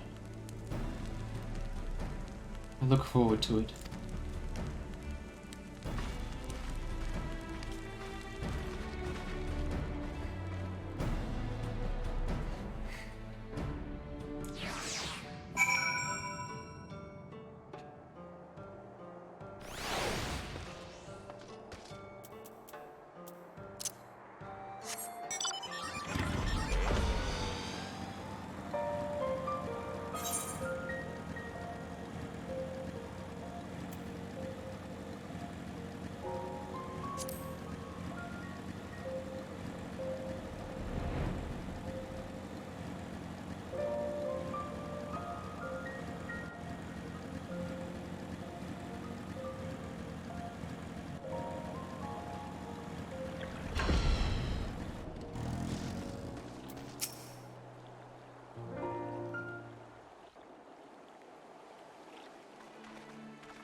If you were hoping to vent your frustrations on our Issa friend here, I can only apologize. Few as they are now, it took us no time at all to track it down. That suits our purpose perfectly. Now we need only wait for Ardbert to arrive. Weren't you two meant to be attending to the Empty? We were, and are, but we can hardly ignore the rest of the world. So we thought we might see how things were coming along. From what we can gather, the answer is strangely.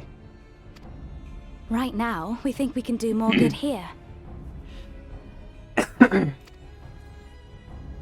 It is heartening to have all present. Indeed. We will be glad of the additional hands should matters escalate. Our quarry has come.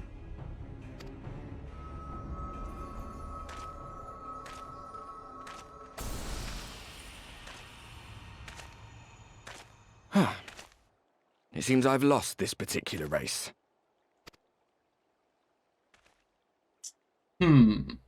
Although I suppose it's only fair. When we first met, it was I who outpaced you. Ravana, was it?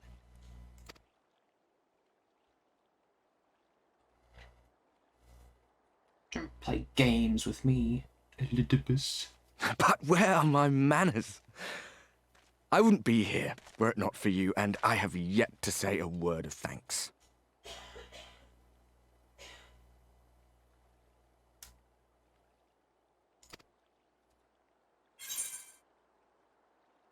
Extend a friendly fist.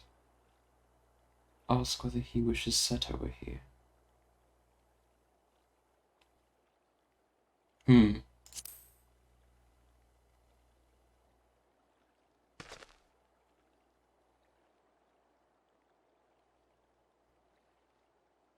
Arm giving you trouble? You should have it examined. Ah.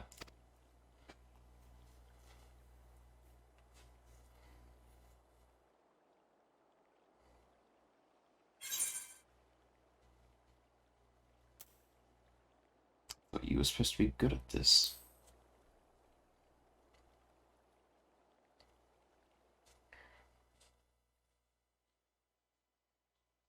Very well. Let us forego this pretense. Ooh. After all, it was never you that I needed to deceive.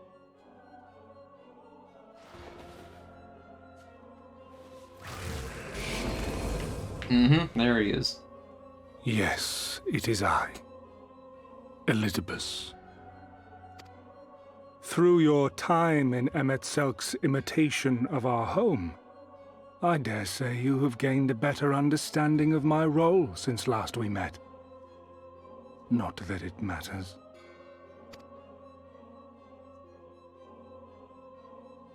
We understand your role, emissary, but not your goal. What is it that you seek to achieve? I seek to enact the will of the Convocation, of course. If it helps you to think of me as but another Ascian, no different in nature or purpose from the rest, you are welcome to do so.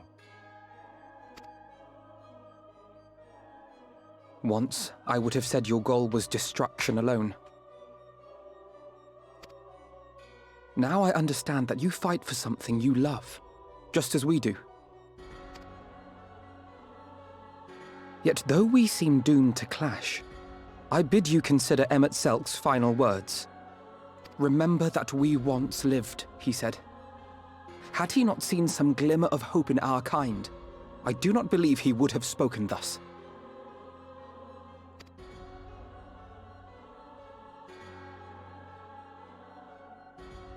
None better understood your plight than he. His words must surely be worthy of your consideration.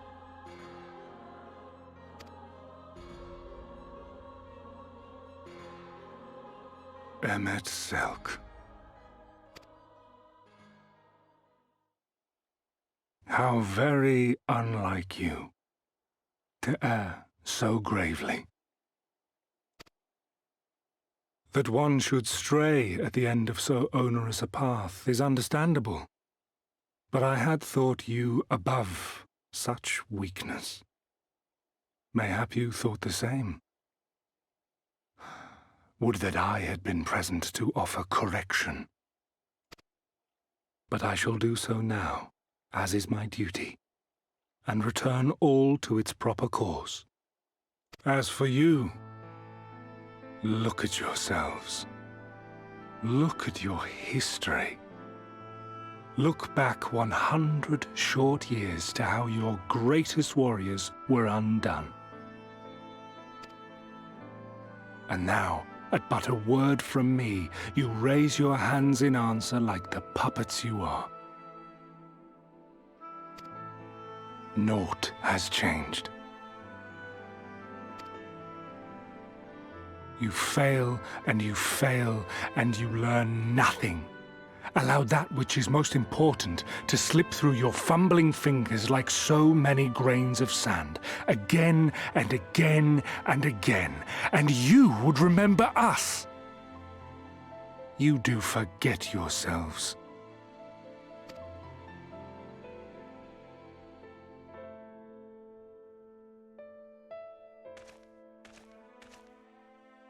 There is no common ground to be found between you and I, nor do I require any. I have my duty. Wait!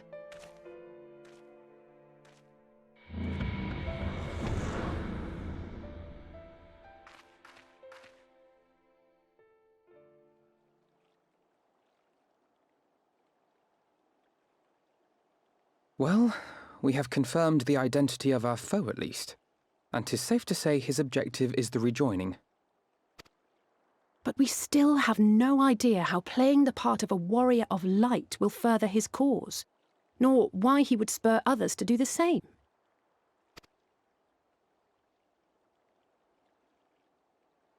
Another visit to the Tempest may shed some light upon these mysteries. Whether we are to exchange words or blows with Elidibus at our next meeting, the fact remains, we know too little. Ere our paths cross again, I would learn more of the world that once was, and of Elidibus himself. In this, we would be best served going directly to his home, much as Emmett Selk came to ours. Though I see the wisdom in thy suggestion, the Amarot we visited is but a phantom born of Emmett Selk's memory. I fear it will teach us little that we do not already know. I quite agree. Yet the ruins of the actual city remain unexplored. Given the vastness of the Tempest, I should not be surprised were there more such structures like to those in which the Ondo reside.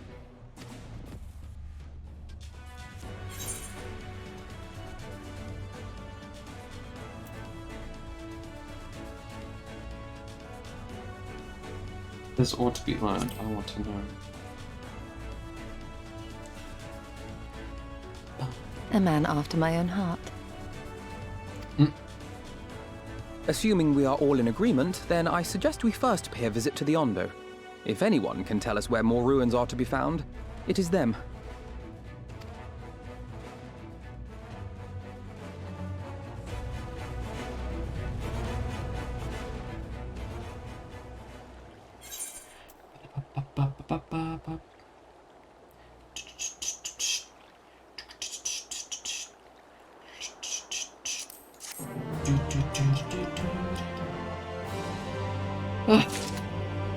Oh, goodness. Deep designs.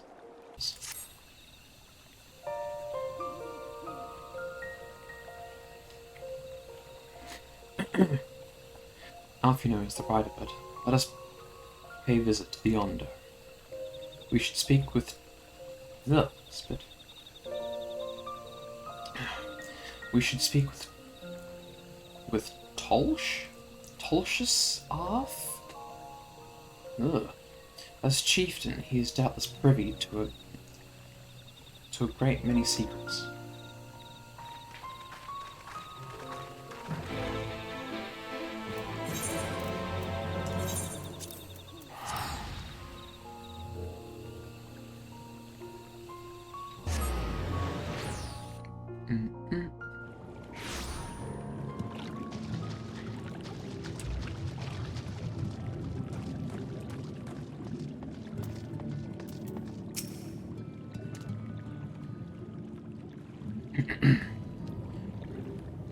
I've sent for no finless ones. perhaps you instead come seeking something of us?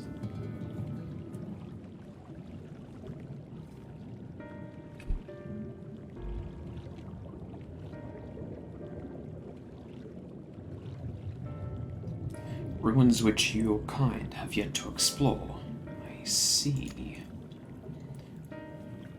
I know of one such place. Alas, under these circumstances, I am afraid we can spare none to guide you there. And what circumstances are these? Rather than hunt for their own meals, the Benthos have pillaged our stores of... Oh, what? Mineri liver. They must be replenished with haste. The Benthos, a particularly violent tribe of Ondo, if I recall. A band of bottom feeders. We all lost much in the flood, but while others work to rebuild, they resort to their thievery and murder. Revenge, they call it, when they prey upon your kind. Oh goodness. Revenge, they call it, and when they prey on your kind. But do not be fooled. They care not who they harm. Would that we had the warriors to challenge them. This is not the first time they have stolen from us. But there is no resource more precious than liver. All must dedicate themselves to the hunt. Unless, of course, we were to reclaim the livers for you. It seems a fitting payment for virtual information, does it not?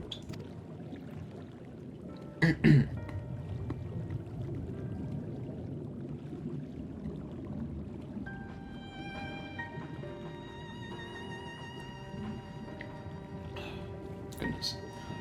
Moreover, one could argue that by employing Bismarck to reach these depths, thereby driving back the waters, we are in part responsible for the deeds of those driven to desperate ends by the changing climes.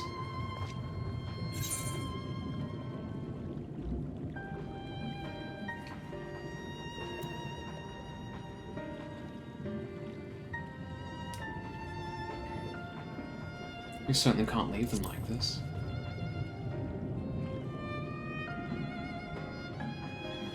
I thought you might say that. You've never been one to miss an opportunity to help. Reclaiming the stores it is, then.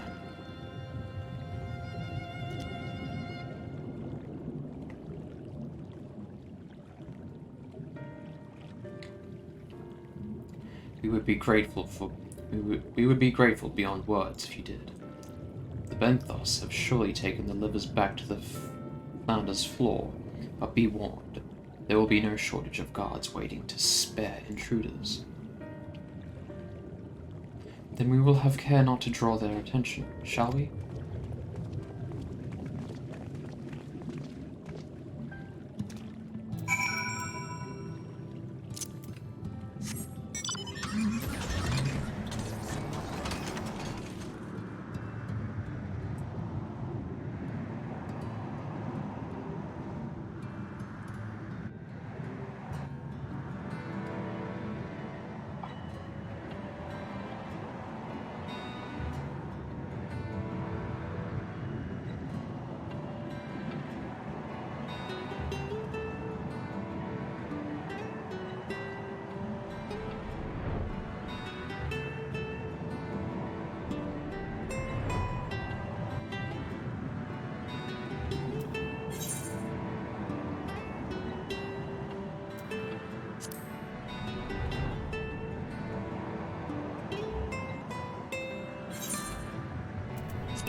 Thrusting your hand into each sack in turn, you find that all are filled with wheat down to the bottom.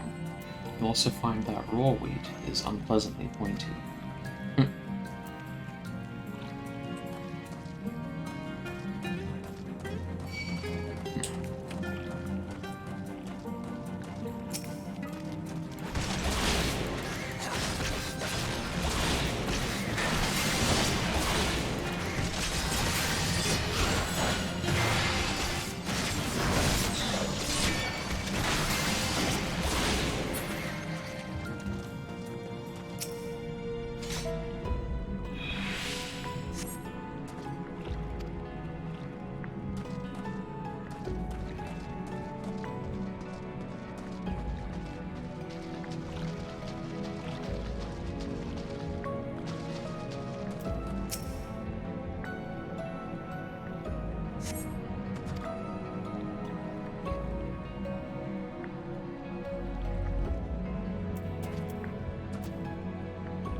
Oh. No, I guess not.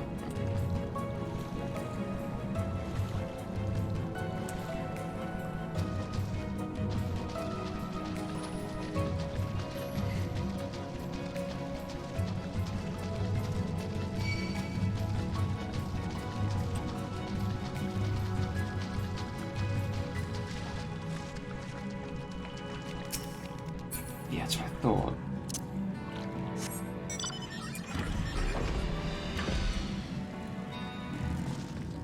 Whoa! Shubil! What's Reen doing here? I haven't forgotten why we're here, I swear. Only, this bird hasn't taken its eyes off me since I found it. I think it might be lonely. The Shubil is staring at Reen. Just staring.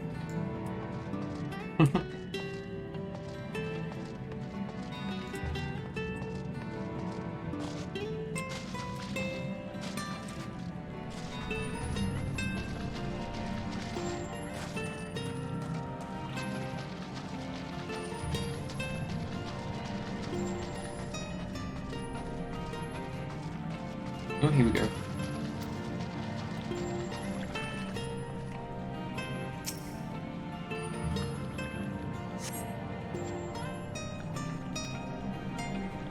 Found it.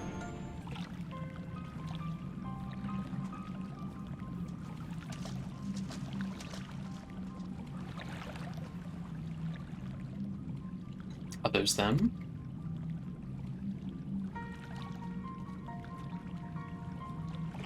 Perhaps you've deduced this already, but it seems the Benthos have been raiding Colusian storehouses, as well as those of the Ondo.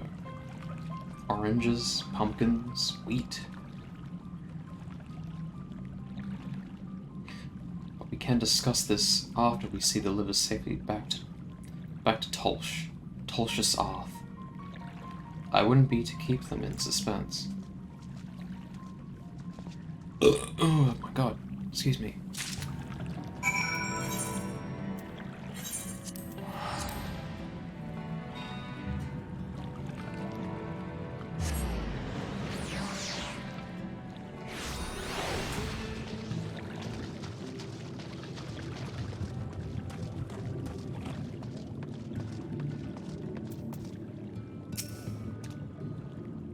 I'm relieved to see you unspeared.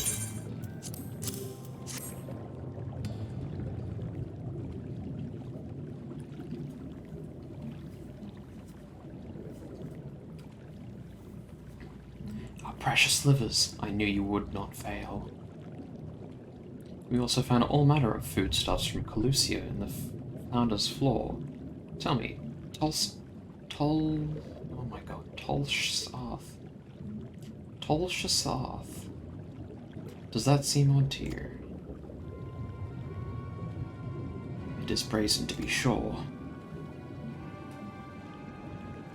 I'm reminded of rumors I've heard recently concerning a rash of thefts from Calusian warehouses.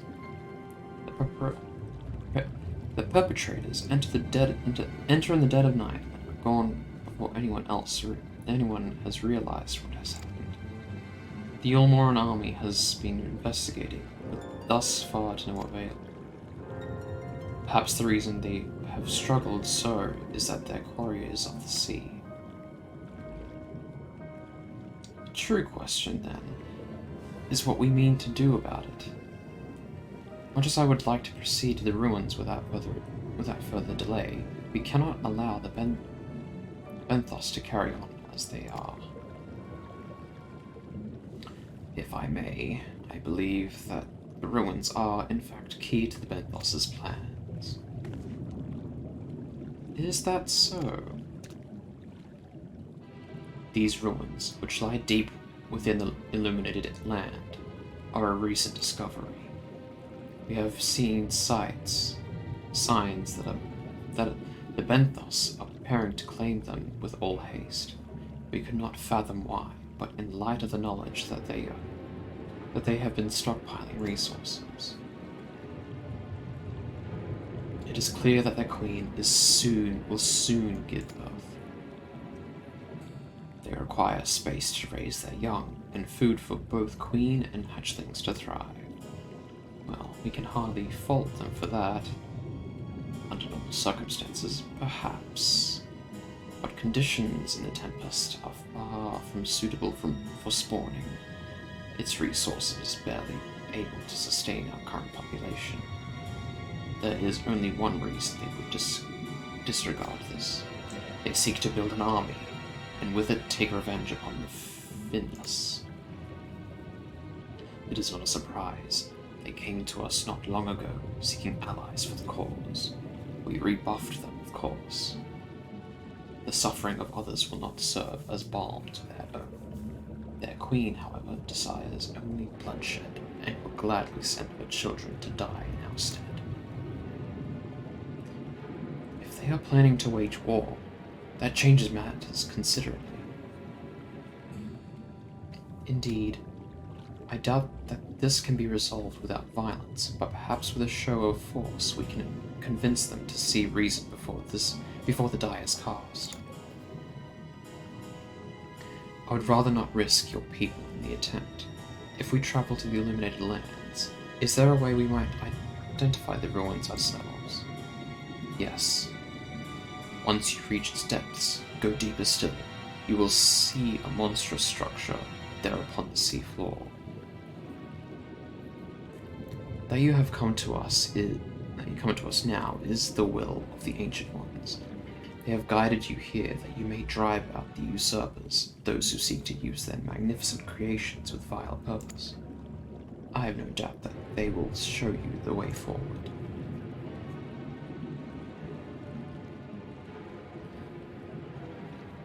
I'm afraid that the dead do not speak quite so clearly. Nevertheless, we shall try not to disappoint.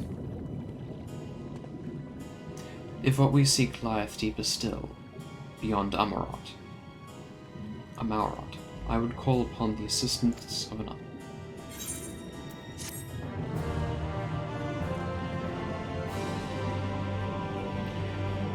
Cool.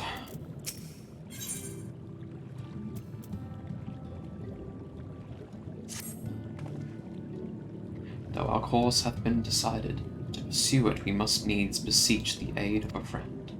I speak of Bismarck. Pray follow me to the Sullen, that we might seek an audience with him once more.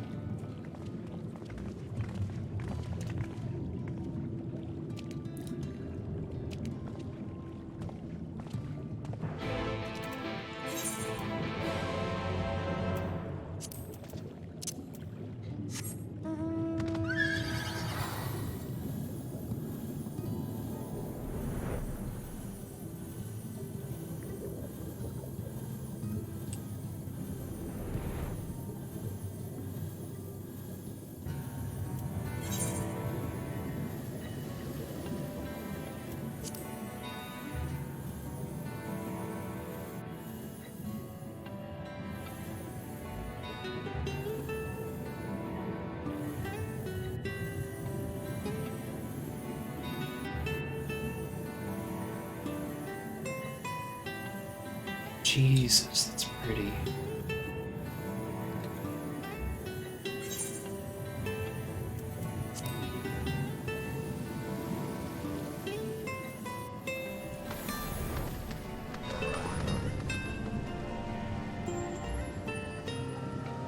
I don't remember it being that clear.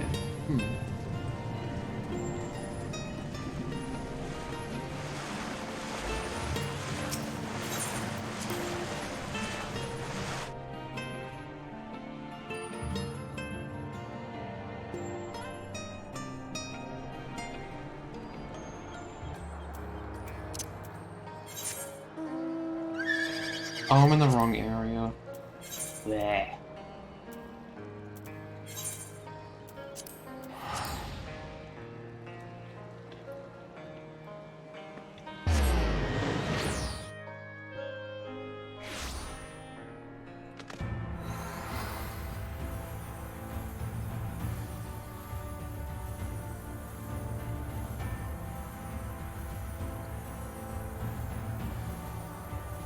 Whoa.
Here we press onward to the Isle of Ken. I myself shall proceed on foot. You've perfected your technique, then? Just so. The water will be a glass beneath my feet, and provideth purchase yet fragile yet true. Watch closely. Oh, I certainly shall. Forgive me, but would it not be easy to perfect your swimming technique? Aye, 'twould be a pity if you drowned, truly. Oh, hush. I'm sure it'll be brilliant.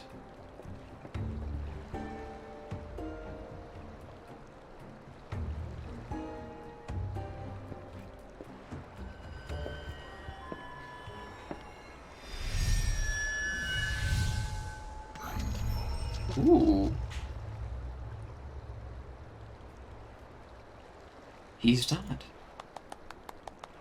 Incredible.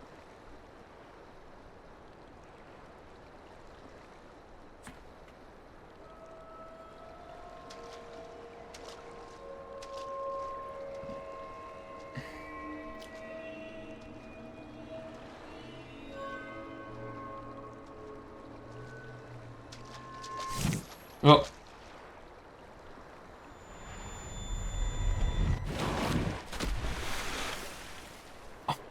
Where are you on Jay?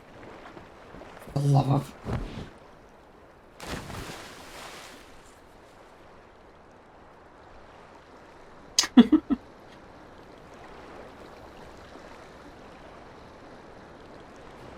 Mine apologies. The technique requireth the purest of focus, and mine, 'twas lacking. To perfect this magic, I went so far as to deal with the Fwath, and with their aid, my efforts finally met with success, albeit on a single occasion. Well...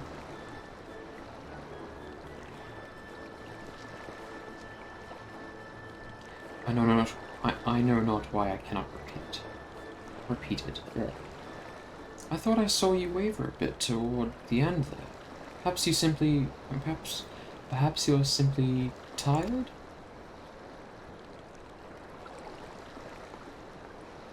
Thancred?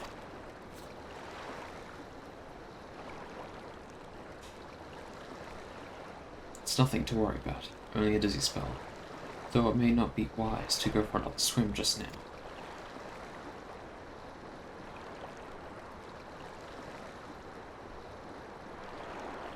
Thankfully, we have an alternative. A wonderful little invention, I'm sure you'll agree.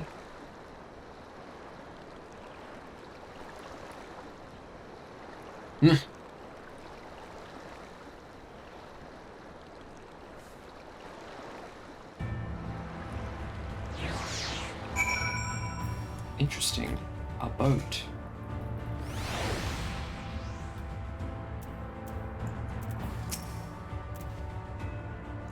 I will petition Bismarck's aid on our behalf. Let us pray my diplomacy proveth more effective than mine experimental measures.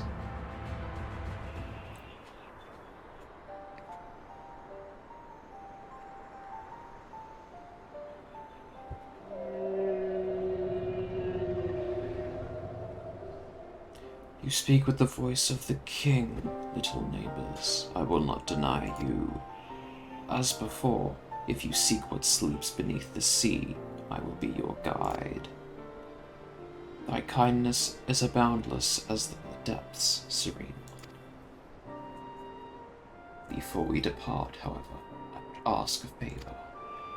After our last flight, I found many creatures clinging to me. I am itchy.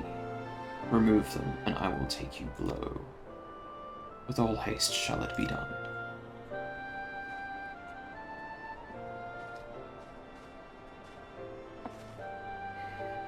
So, did he agree? Aye, though I agreed to a favor in kind. Regrettably, there's not one I possess the power to grant. Bismarck hath asked us to cleanse his underbelly of barnacles. Alas, one must needs dive beneath the surface to do so. Even if I could master the power to walk upon it, it would avail me not. Oh, for heaven's sake, is that all? Samael and I are more than capable of that. No. With the Kojin's blessing, we'll have done with it in moments, and better than standing here and listening to this nonsense, I'll take the right, you the left. Now go!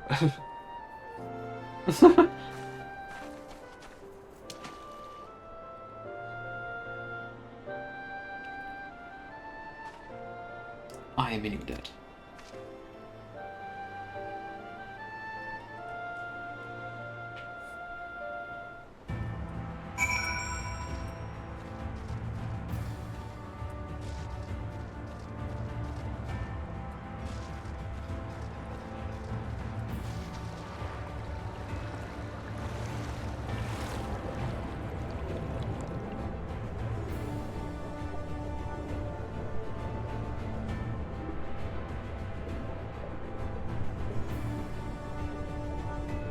A tenacious barnacle.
and efforts are most sincerely appreciated. I will inform Bismarck that we may depart without further delay.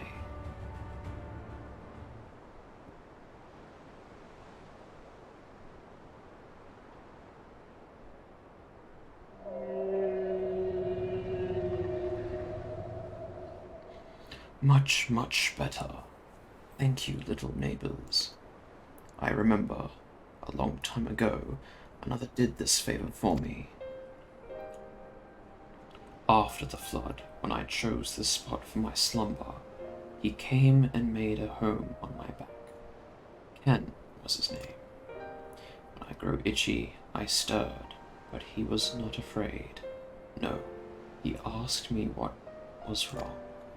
I told him of the creatures clinging to my belly, and he dove into the water. He helped me. He was my friend. He told me he wished to live in peace, away from his people and their wars. This I understood.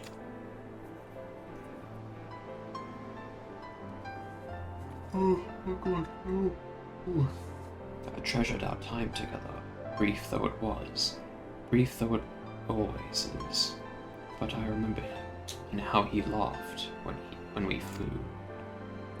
I remember when he slept, I too slept that day, and many days since. But the light fades, and the darkness returns. And sleeps, but in memory he laughs, and together we fly. And I am here, I am awake. It feels good to speak, and to be heard again. A shame others cannot understand me. If thou art willing to learn, I would gladly teach thee the language of man.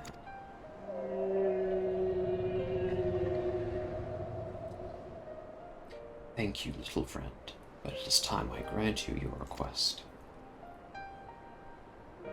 But first, I will take flight to cleanse my body and prepare. The dive will be swift, and I would not have you struck by errant debris.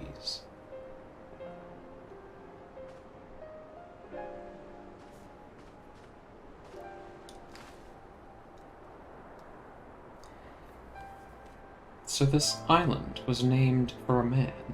How easily the past is forgotten. He passed not even 100 years ago, yet the truth has slipped from history, like so many grains of sand.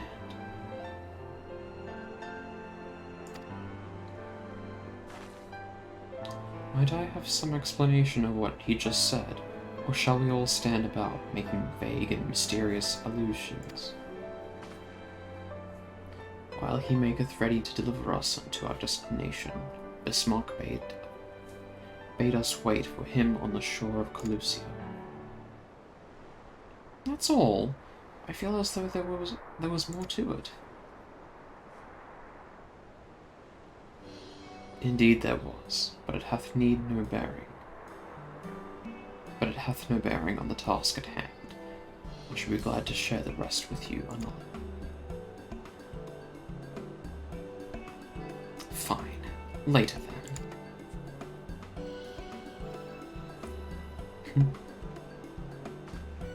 If Bismarck requires time to prepare, might I suggest a short respite? For Urianger and Thancred in particular. Why, no such thing. I'm the picture of perfect health. Mine was but a momentary lapse in concentration. Worry not on my account. You mustn't push yourself so. Please, rest. For me?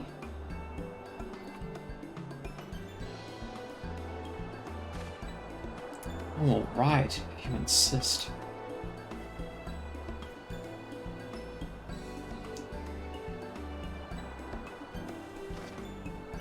You too, Samael. You've been running yourself rugged. I feel fine. Just go quietly, Samael. Trust me.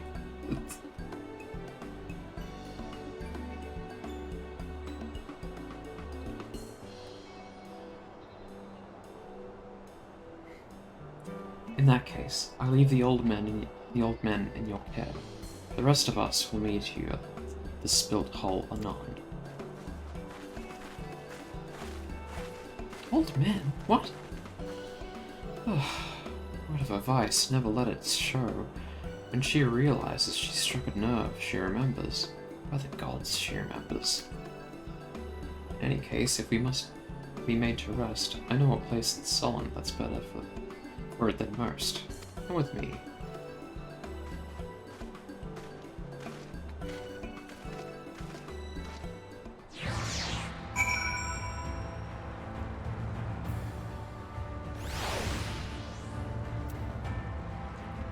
Dadford?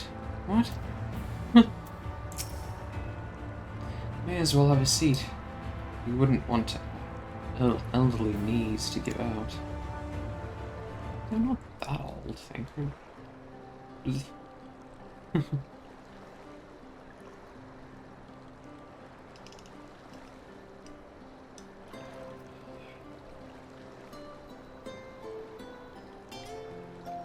To hear her speak, you'd think I'm on my deathbed. By the 12, I wish that girl wouldn't worry so much. Thy countenance belies thy words, Master Thancred. I'm sure I don't know what you mean, but the records show that I am here under protest. Though I can't say I mind the view.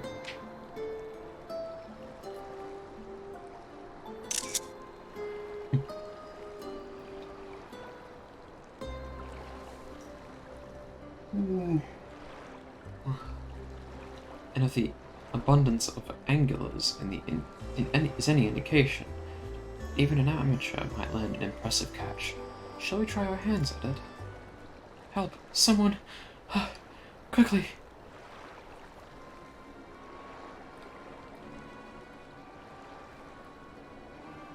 It's Nightshade.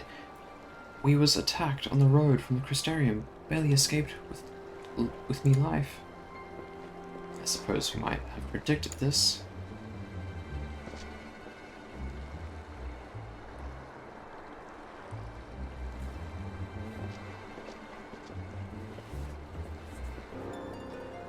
You mean you'll help me? Thank you. If I recall correctly, Nightshade is a local band of outlaws. I doubt they'll trouble us overmuch. No more than they already have by interrupting our relaxation, at any rate.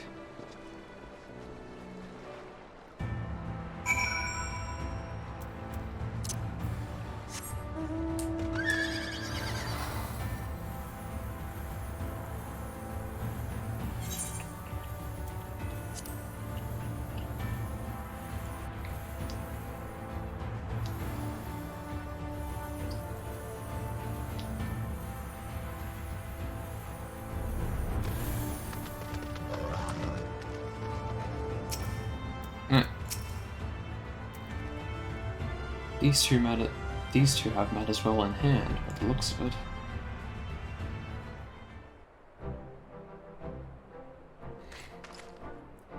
I will not forget this kindness.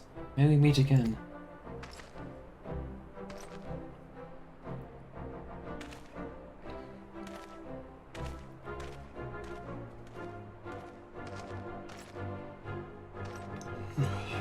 Is that you, sir? Don't tell me we just deprived that poor fellow the honor of being rescued by the Warrior of Darkness. We had no idea you were in the area. Fancy us meeting again so soon, eh? Why, I believe I even recognize your companion. Oh, yes, from the infirmary. You had a message for the Crystal of XIV, did you not? It's good to see you back on your feet, and a patrol with us. Oh, it's nothing as official as all of that. Strictly speaking, we're off duty. But as we had a free moment, we thought we'd give a few of the less traveled roads a look. The guard doesn't have enough hands to patrol them regularly, you see. That's admirable. There are a few so devoted to their duty in Lakeland or beyond.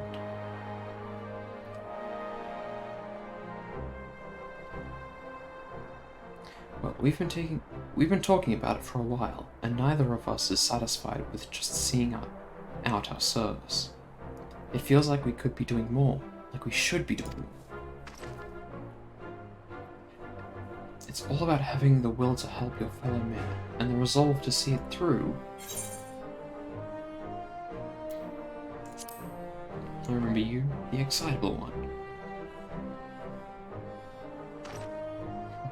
Sorry, sir, I got a bit overexcited the other day. Couldn't get my words out. The name's Vernard, sir.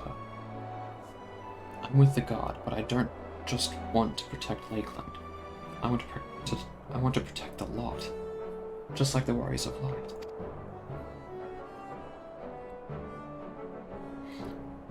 Sadly, our duties prevent us from venturing too far from our own little corner of Norrand.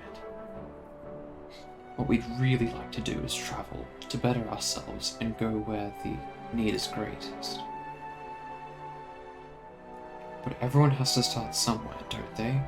For now, if we can't stop Nightshade from robbing the odd fisherman, then that's what we'll do.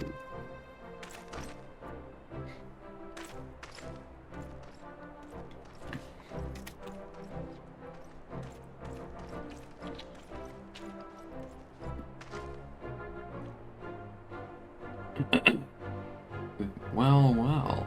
Future heroes of the first, do you think?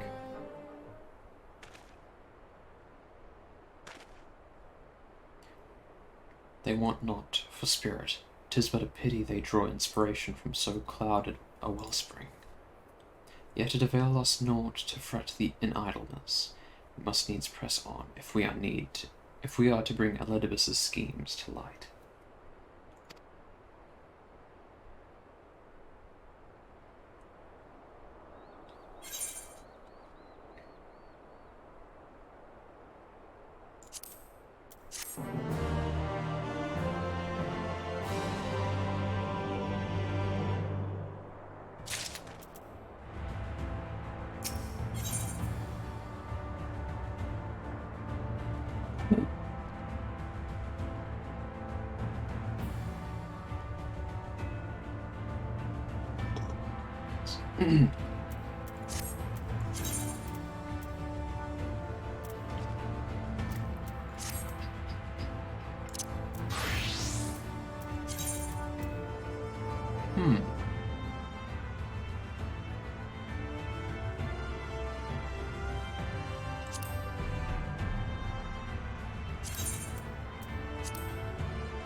Anyways...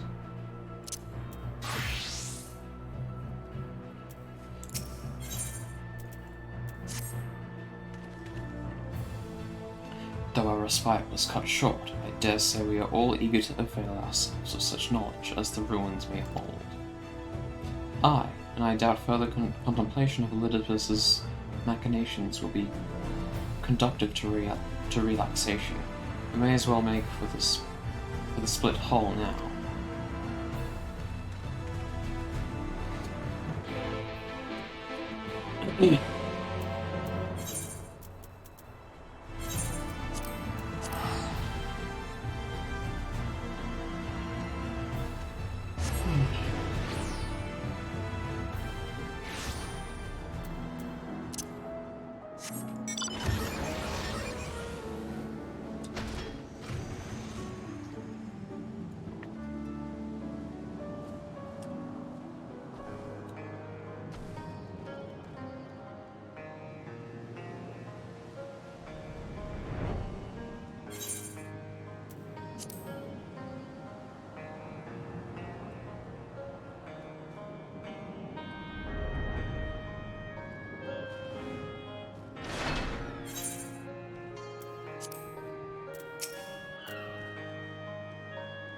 all are present.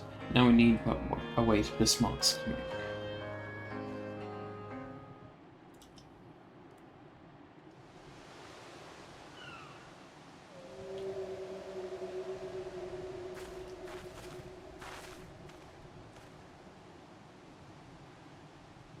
"'Tis time. Pray make ready."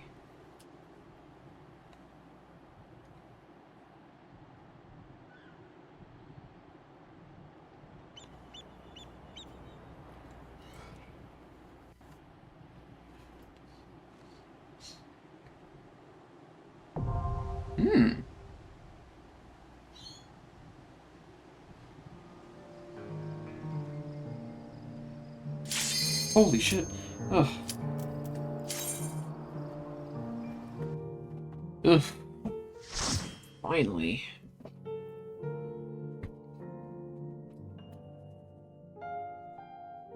Let's go!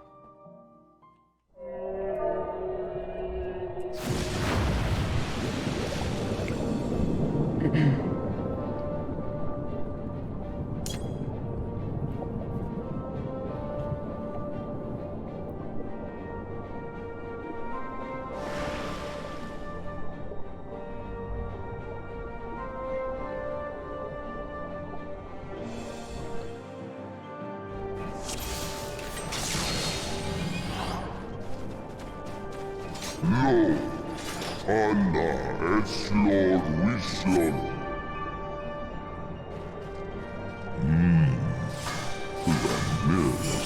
Achtanej.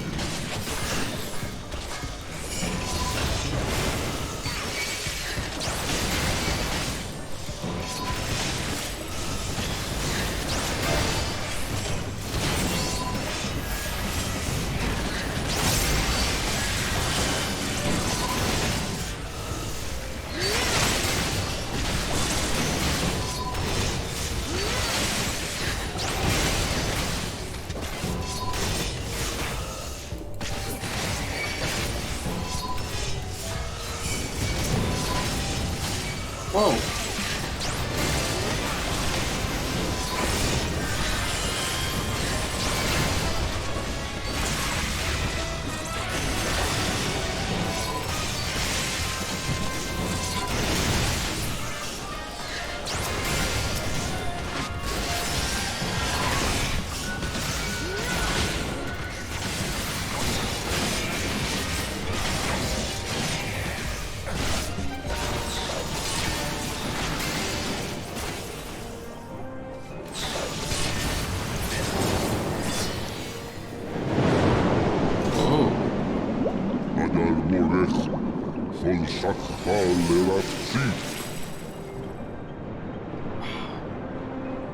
Holy shit.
Anda en sí.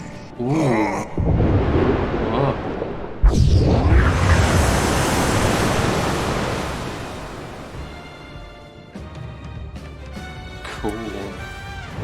Estaban cine la nanak nadier.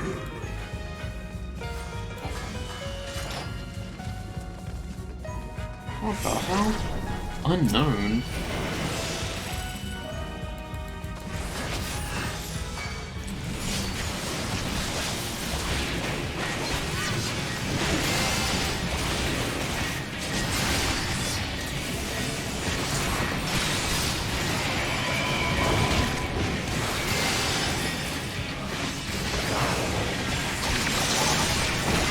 Oh.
Whoa.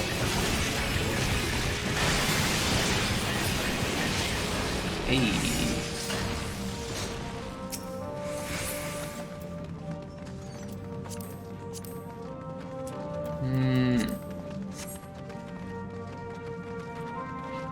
Wow, look at that.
Ugh.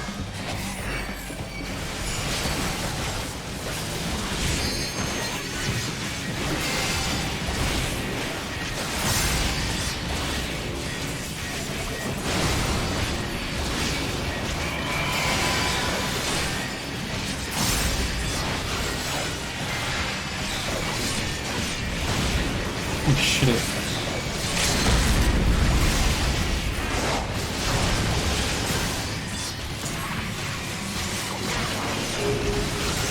Oh, what?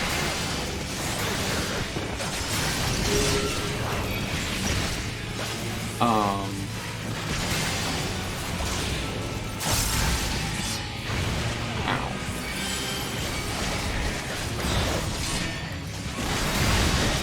Jesus.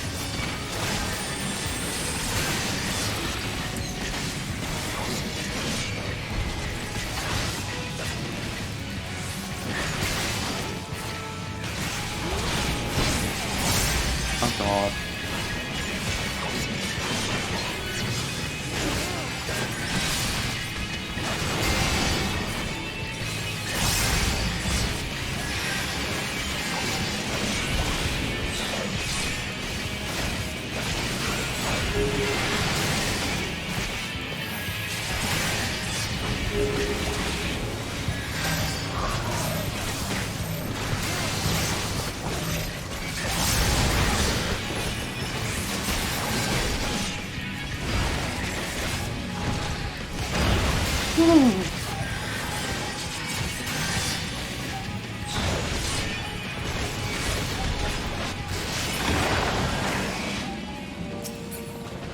Okay, that was interesting.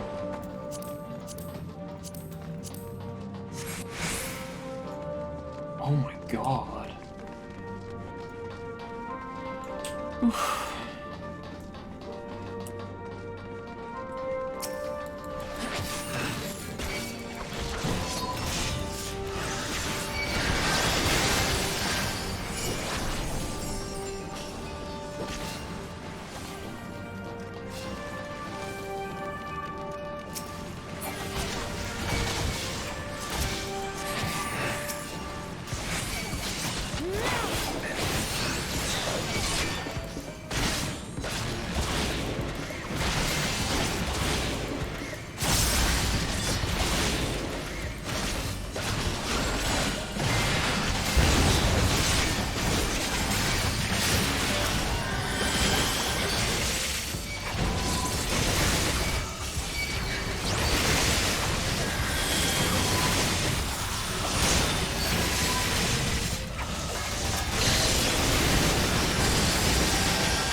Whoa!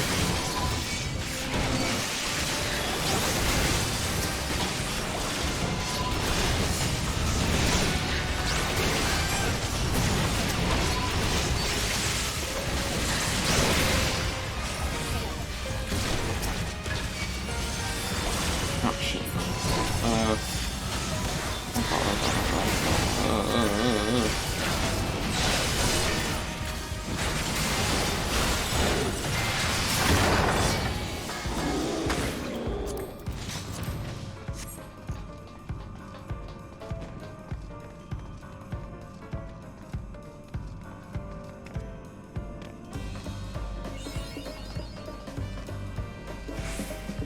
God, look at that. Turtle.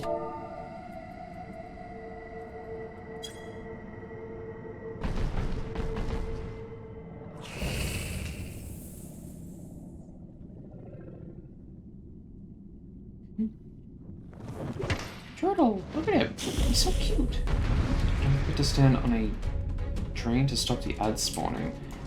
It's like last that word. Angelo? So it's harsh. Yeah, whatever. Bitch.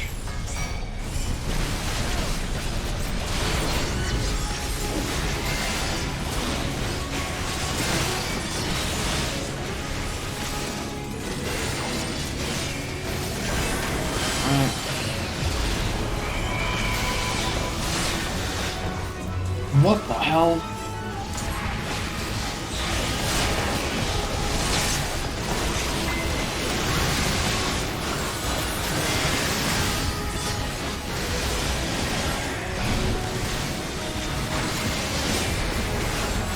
What is happening?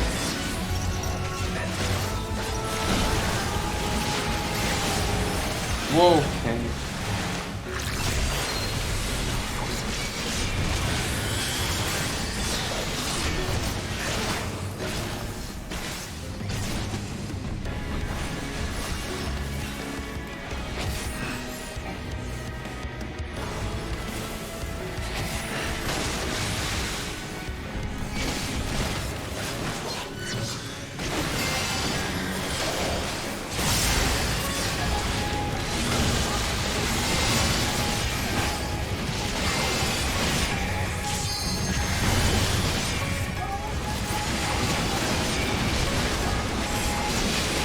Oh!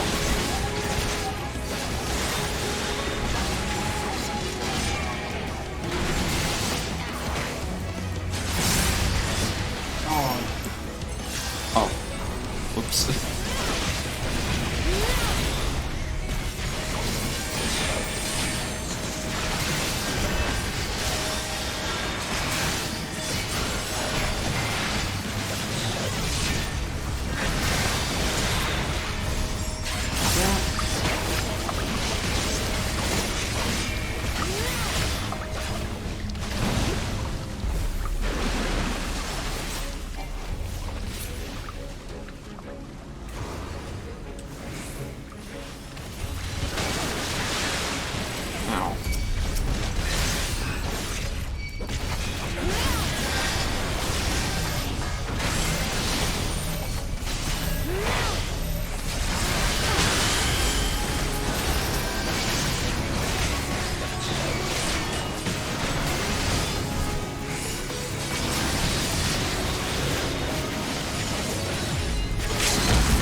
Nice.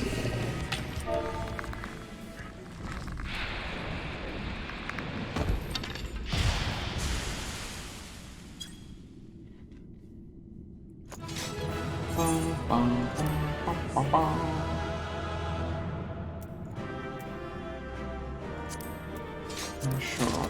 Hey.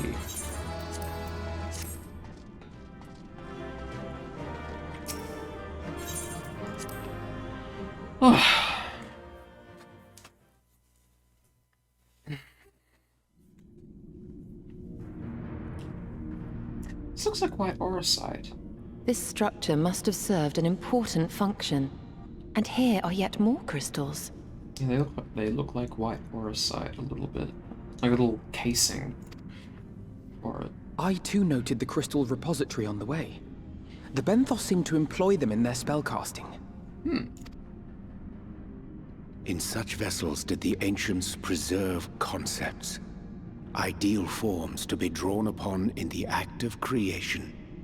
That so great an abundance should reside here lendeth credence to Ishtola's conclusion. this facility held great significance.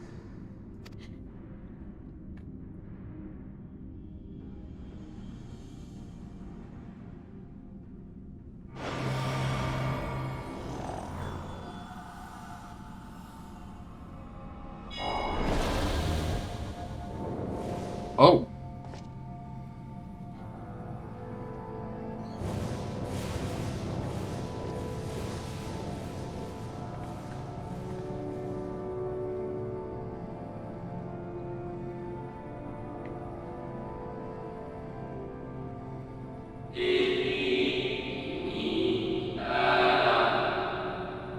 Thank you all for joining us at Anida in these most perilous of times. By the summoning of Zodiac, have we been granted a reprieve, yet immutable as the laws he has woven may seem, they will not serve to forestall our doom. Nay, should we continue down this path, our fate will be the same. I said as much to the convocation, of course, but the stubborn foes turned a deaf ear to my warnings. I had hoped that the defector, at least, would side with us, but I regret to report our overtures have gone unanswered. Withstand your thoughts, Venard. Where you lead, we will follow.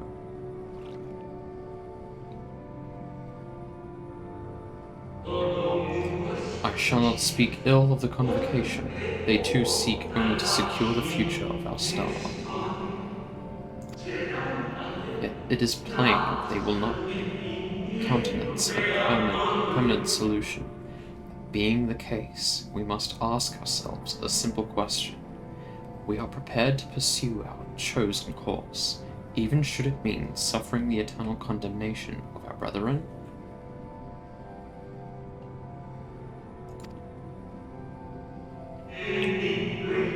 If so, I see no further reason to demur. Let us bring forth the light that shall ever after keep the darkness in check.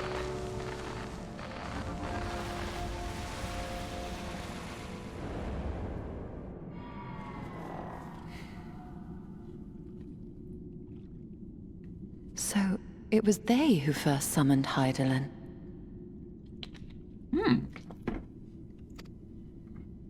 Their discussion did seem to imply as much, yes. I cannot say I have ever heard of this Venard before. For a certainty, Emet-Selch never uttered the name, speak though he did of the schism which Zodiac's advent wrought upon mankind. Some were of the viewpoint that his power must needs be restrained, and to that end did they call forth she who would serve as his shackles. We now know that it was this Venard to whom they looked for leadership. Venard. And that this place, in all likelihood, served as their headquarters. The presence of such intimate records attests to that. I would hear what else they have to tell us. All of it. Did anyone see the source of the image?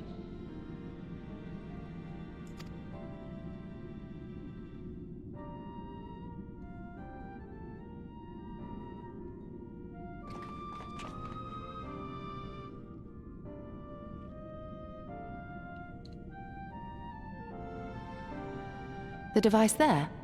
Then let us see what other secrets it holds.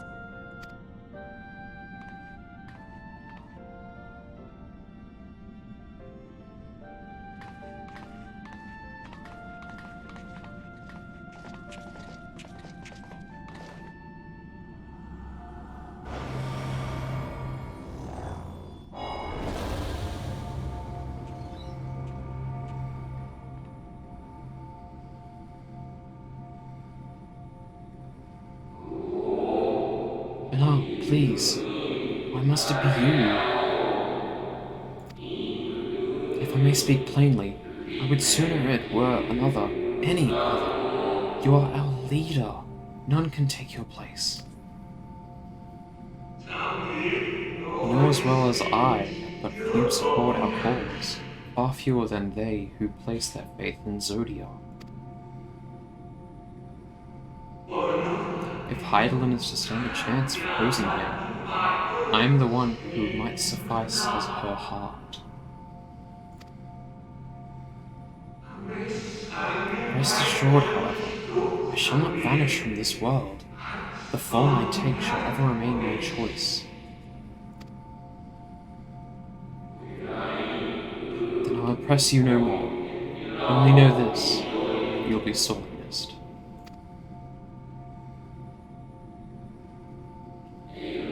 I wonder, this is how the convocation felt about Elidibus.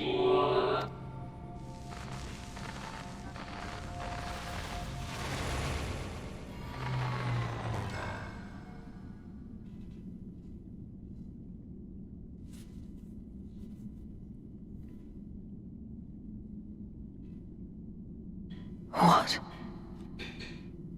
Forgive me, but did that not strongly imply that Elidibus sacrificed himself to become Zodiac's heart? 7 hells. Then who or what are we dealing with?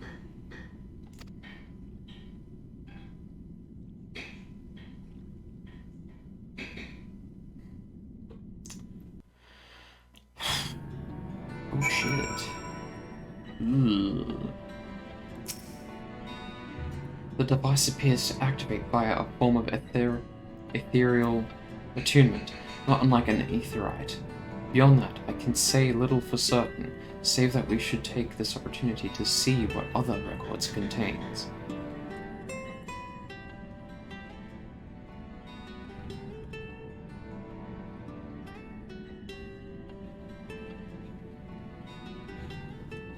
No response. Confound it.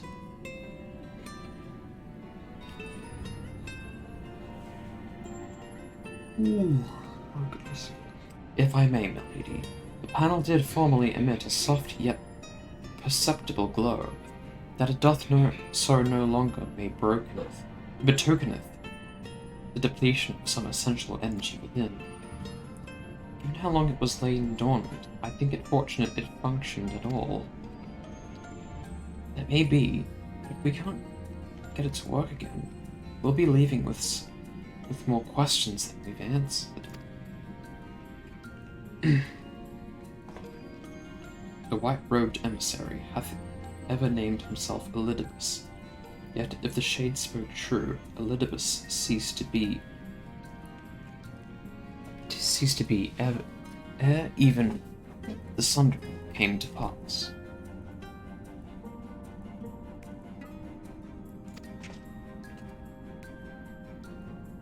This calleth to mind a truth that Emmet Selk did once reveal in passing, that the names by which we know our foes are not those given to Ascians at birth. Rather, they are titles of office, accorded to individuals of merit, such as at such time as the role becometh vacant. Perchance the Elidibus at Zodiac's heart and the emissary whom we are acquainted be not one and the same, but the predecessor and the successor.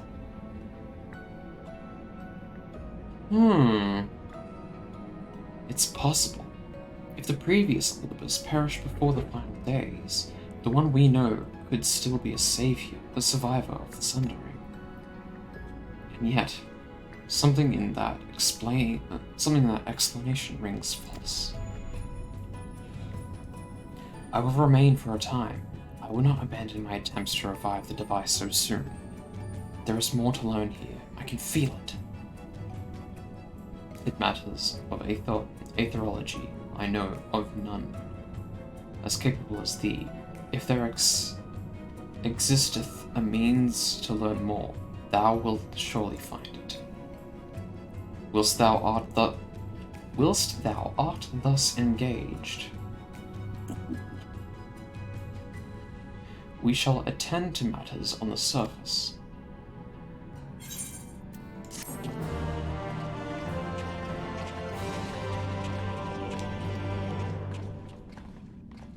We now enter the party of NPC avatars. To make use of this feature, okay.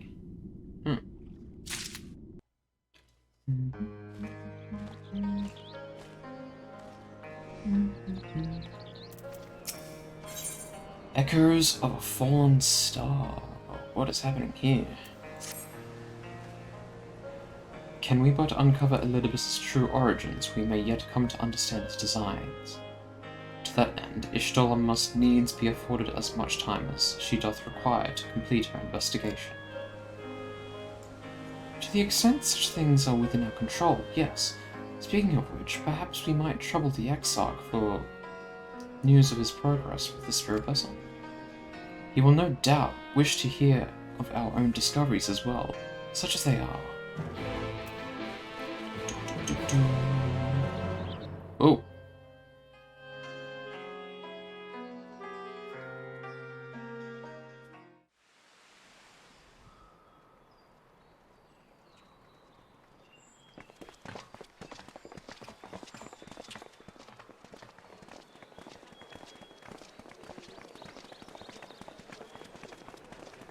Uh-oh. Dare I ask what's going on? Ah, excellent timing. For me, in any case. We have a problem. Looks of it.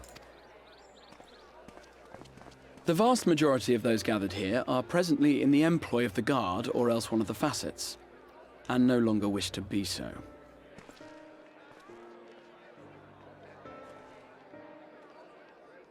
In principle, all are free to change vocation at any time. But a city does require a certain number of people in these positions if it is to continue to function. For the moment, I have asked them to postpone their resignation until such time as replacements can be found. You can't just leave. What? As you may have surmised, we have the Warrior of Light to thank for this.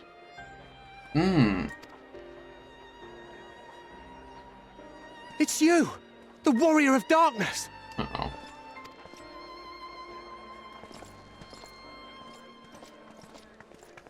You understand, don't you? Someone's going to have to look after this place once you're gone. We just want to be ready to do our bit when the time comes. And not only here, but everywhere. Which is why we've got to get out there and lend a hand to those in need. That's what you did, isn't it? Even if it was just little things at the start. You helped people.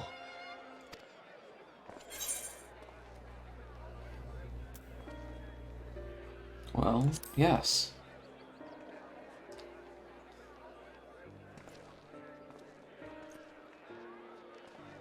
And we're trying to do the same. We may have our sky back, but there's no shortage of people who still need help.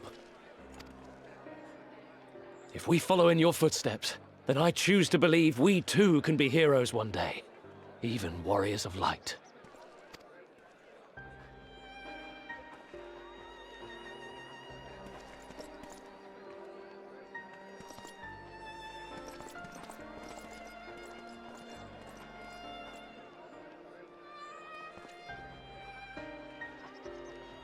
What are we to say to that? We can hardly tell them they are mistaken. They seek but to do good, as you have. But no more can we stand idly by and suffer a paragon's scheme to proceed unchallenged.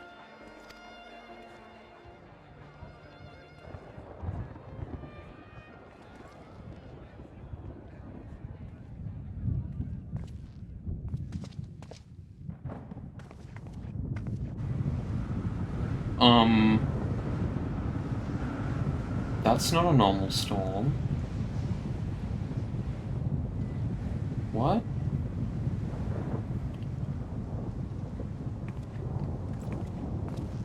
What's happening to the sky?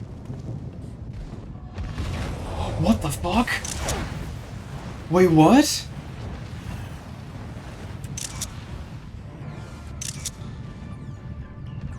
Whoa, whoa, whoa, whoa, whoa, whoa. What the?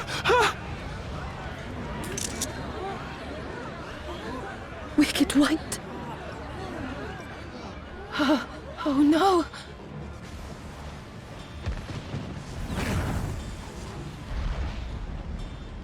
By the 12.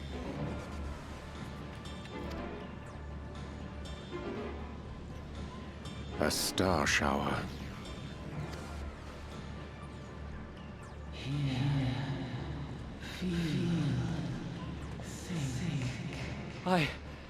I hear a voice. You and all? Then why does it feel like it's inside my head? Hear, feel, think? I hear it. Me too. Did I not tell you, my friends? You are warriors of light!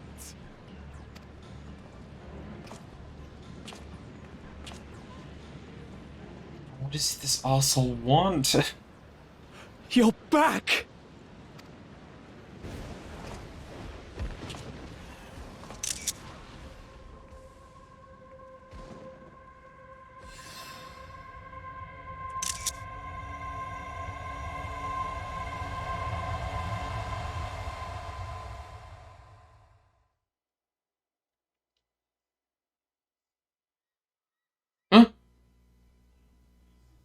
What?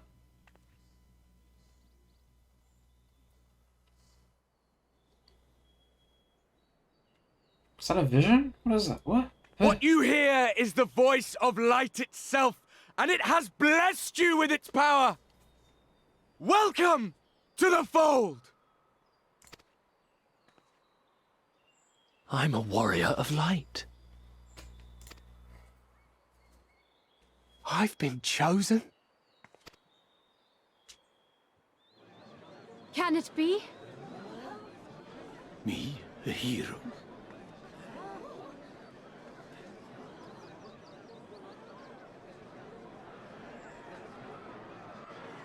Jesus.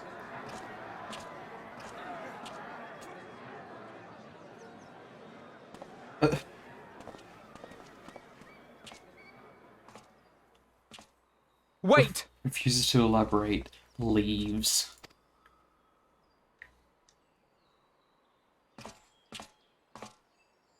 The falling stars, were they your doing? And why do you need warriors of light? What, am I to reveal my plans simply because you asked? Nay, I think not. Though the stars, I acknowledge mine. A convenient illusion, apt to awaken what little is left of the power that once resided in your sundered souls. You need illusion to awaken what is left of the power that once resided.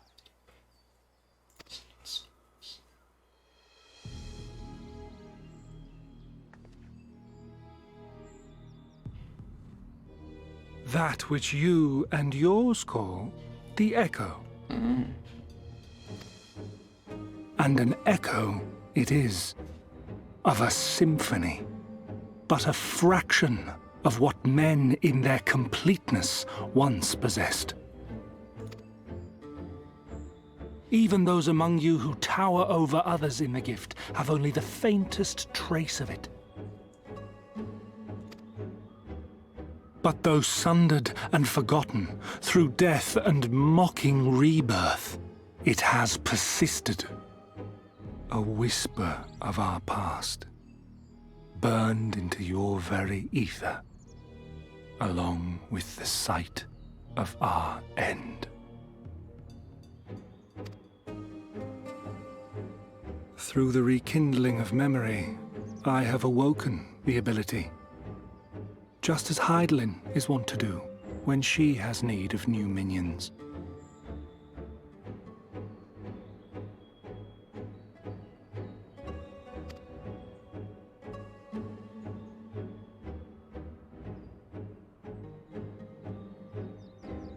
The Echo hath ever been thought a gift from Hydaelyn, a boon granted solely to her chosen.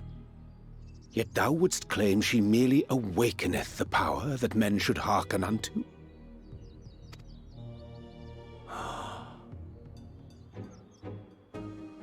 Her voice. Given the perceived simultaneity of her call and the awakening of her chosen's capacity to hear it, it is only natural that we thus attributed the source of the gift. Yet if, in truth, the echo is a prerequisite for hearing her voice, one might surmise that her call never ceaseth, such that all who awaken to their innate gift might receive of the blessing of light at the self-same instant.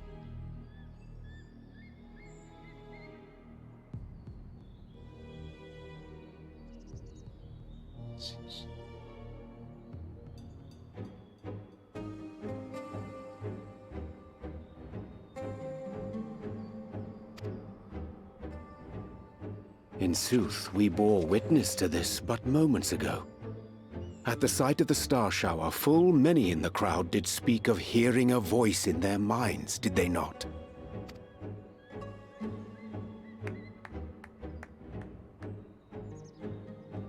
Just so.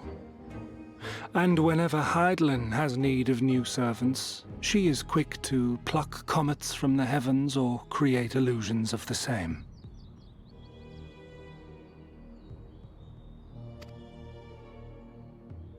Why then didst thou conjure this vision, full knowing that thine age-old foe would thus claim those awakened to the gift?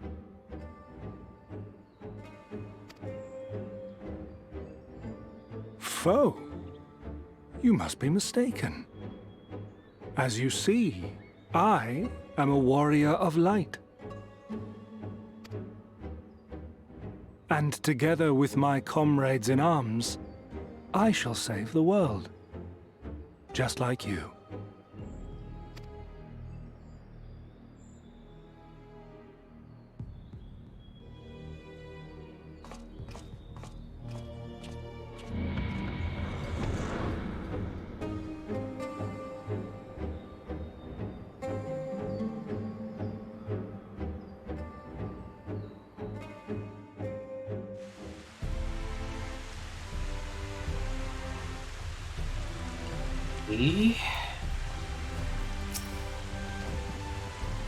The more Elidibus reveals, the less I understand.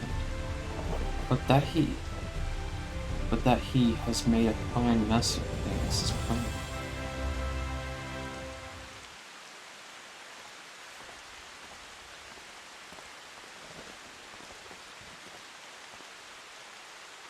He's gone then?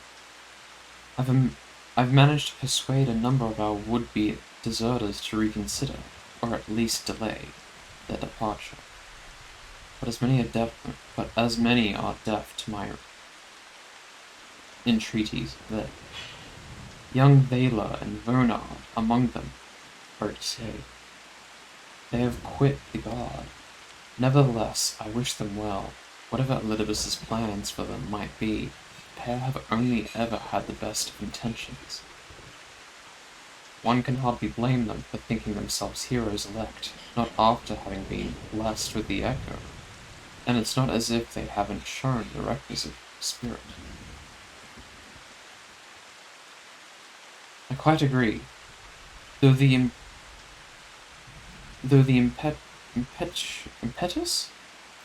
impetus for their sudden departure may have been words falsely spoken, the men and women in whose footsteps they would follow are heroes in truth, warriors of light, Ardbert, yourself most of all. And so I would ask a favour of you.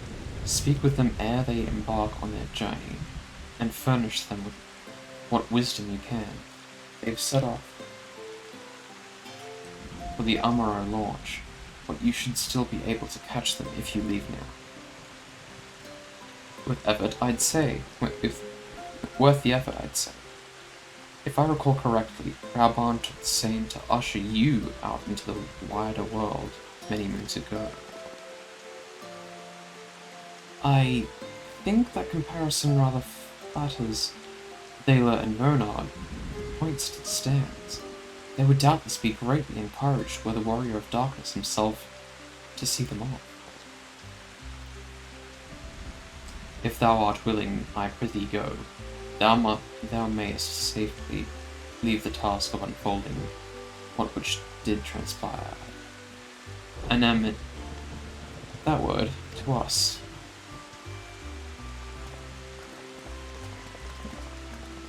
Boy.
Whoa. I like that armor. You again? I mean, it's you, so... Sorry, it's been a funny all day.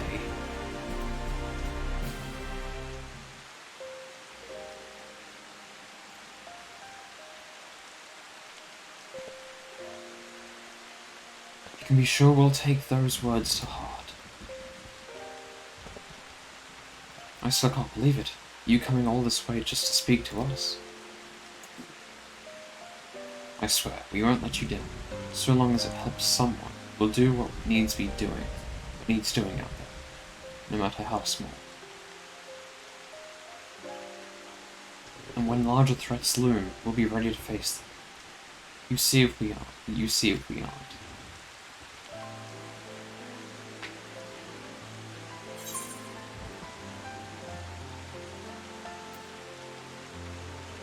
Strike fast and true, for victory belongs to the bold.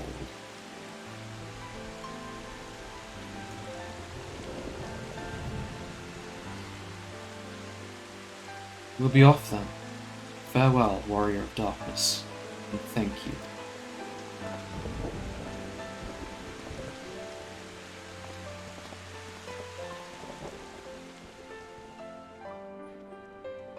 Holy shit, that was kind of well timed.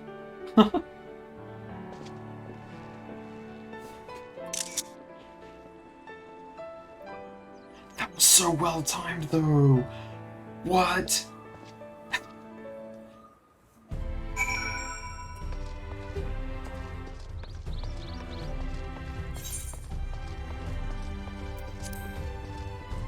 That was cool.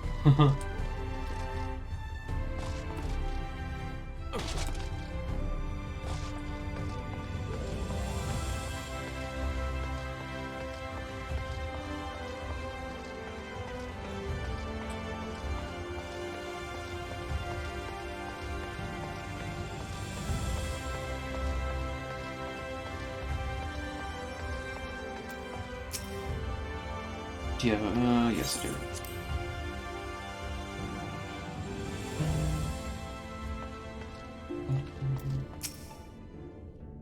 Thank you for making the effort.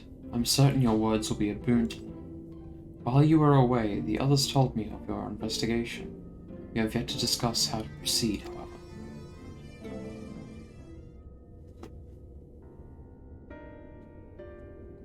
While your findings in Anamnesis Anida do raise important questions as to the identity of our adversary. We are no closer to discerning his design, nor do I know of any other potential avenue of investigation. For which reason, we must needs trust to Y'shtola's ingenuity and wait for her efforts to revive the Ancients' device to bear fruit. What if I were to attempt to follow the emissary? Elusive as he is, his plan compels him to court public attention. He shouldn't be impossible to find. Especially for one of your experience, it does seem worth the attempt. Then I'll come with you. Safety in numbers. In combat, perhaps, but where stealth is required, the opposite is true. Happily, I don't plan on getting myself caught, so you've no need to worry. Nor do I intend to vanish for moons on end. We still have the empty to attend to, don't we? Alright then I look forward to your return. And it sounds like the rest of us should avoid doing anything which might prompt Elidibus to look too closely at our movements. Insofar as it's possible, I recommend we limit our activities to the Crystarium. Speaking of which, Exarch, might I ask if you've made any progress with the spirit vessel?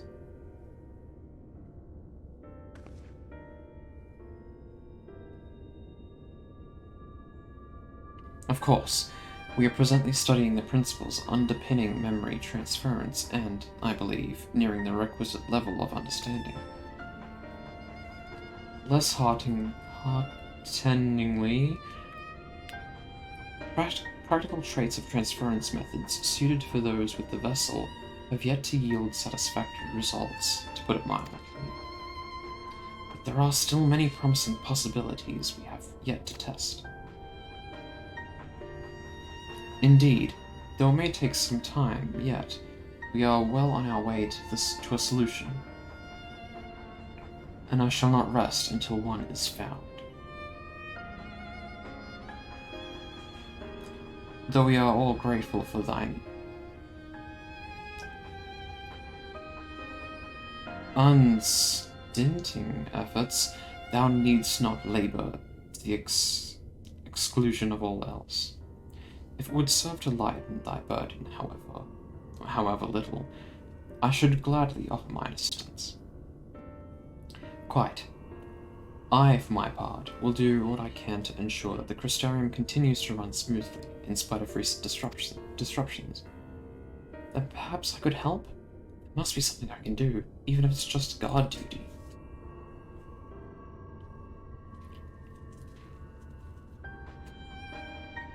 Thank you, all of you. I shall breathe easier for your assistance. Of course, on the evidence of the recent past, it will not be long before some new crisis arrives to throw our plans into disarray, at which time your services will be in particular demand. That being the case, perhaps you might take this opportunity to retire to your suite at the Pendants?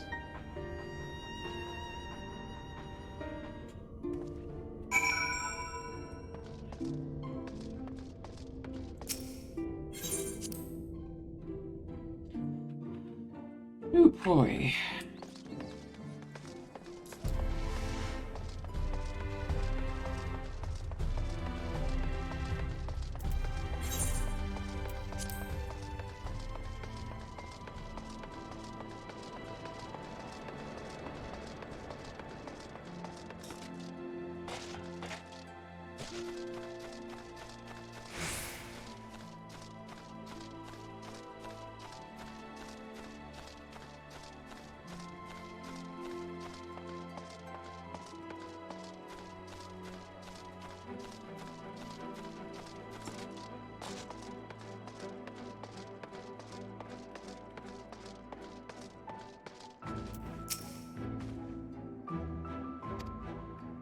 I am relieved to see you were unharmed in the early commotion. Though you do look somewhat weary. Presume you will be retiring to your suite? Very good. Do let me know if there is anything you require.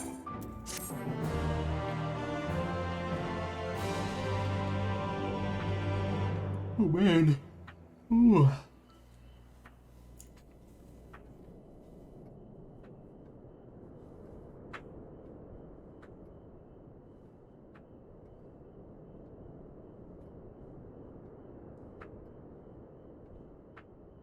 Sleep with your armor on, you idiot.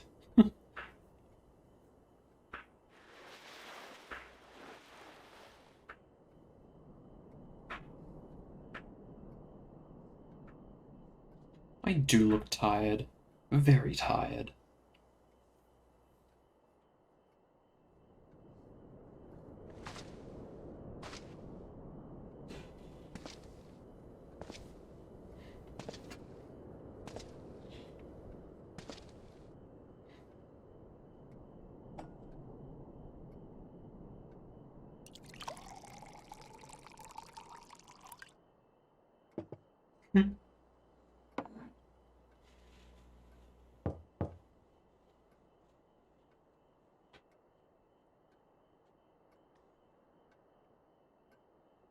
Master Machad?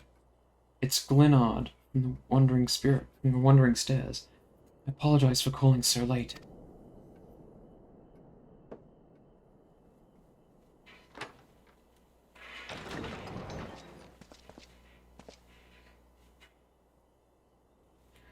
A friend of yours was asking after you. You may remember them from what business with the cardinal virtues. Oh? Oh!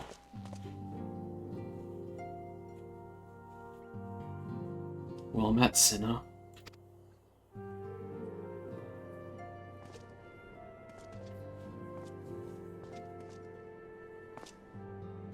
I was looking forward to a welcome respite here in the Crystarium, but the mood here is not exactly conducive to relaxation, as I'm sure you've noticed. I'd wager you know more about what's going on than anyone else in the city. Care to share?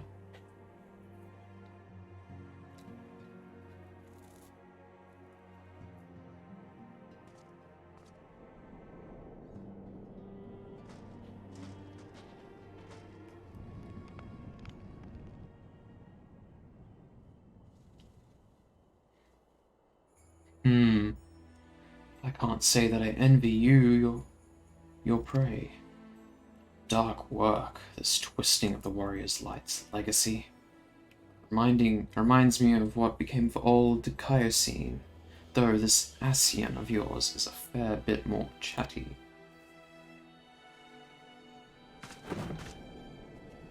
I'm tempted to silence him myself. Brandon made his mistakes, I'm sure they all did. The past is the past. They've earned their rest.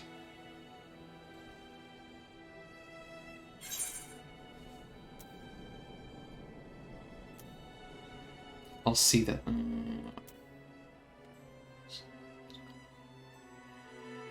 I'm not about to let them sully Ardbert's good name.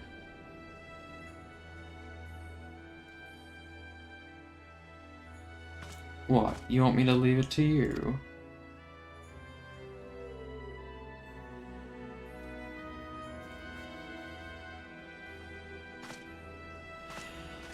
Right. I'm not the one carrying all that weight. Very well, but only because you asked. Remember, if you ever need me, just say the word. I'll be there.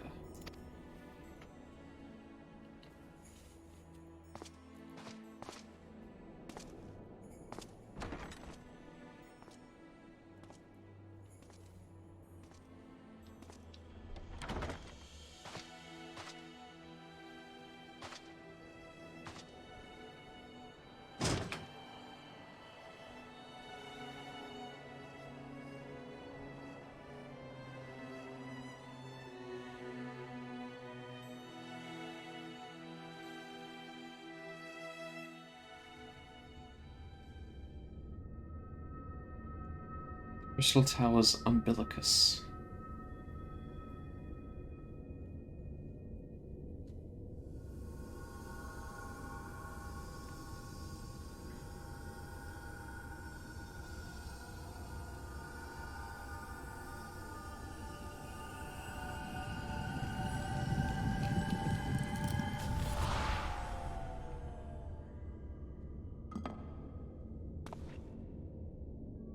Foiled again.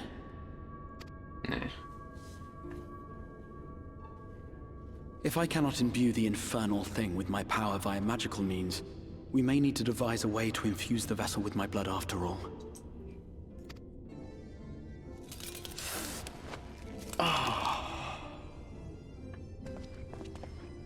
Art thou unwell?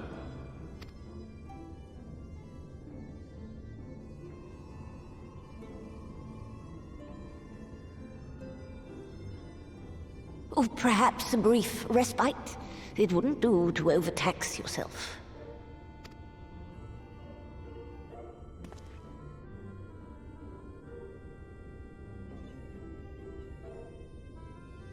I'm fine. And given to stubbornness, I'm afraid. Especially when I have a stake in the outcome.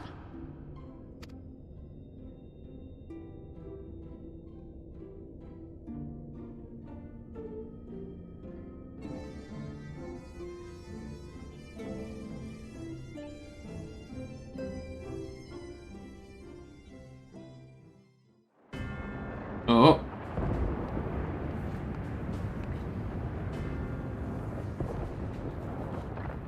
A Morad.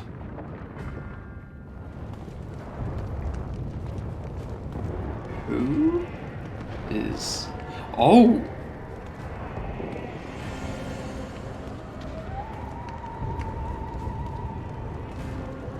Is he in the what?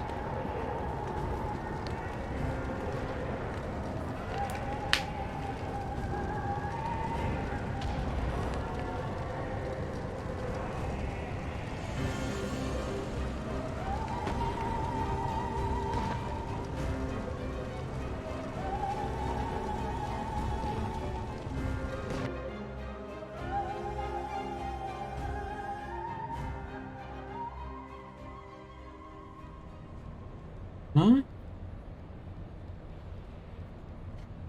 The dream again. Oh, dream.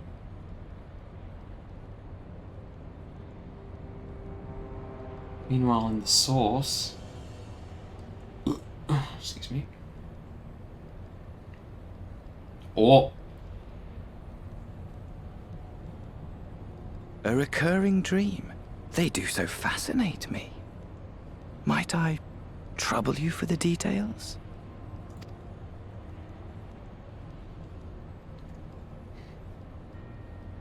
I have always dreamed of it. Fire falling from the heavens, and the city, nay, the whole world ablaze.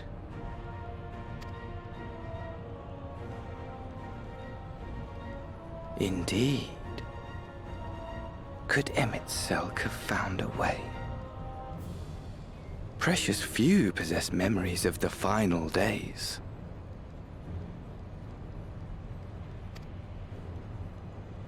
The final days?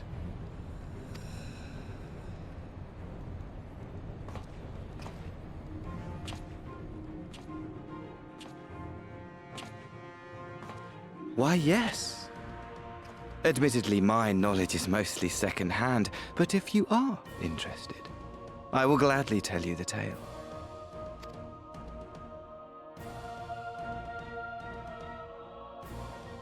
The tale of the world's end.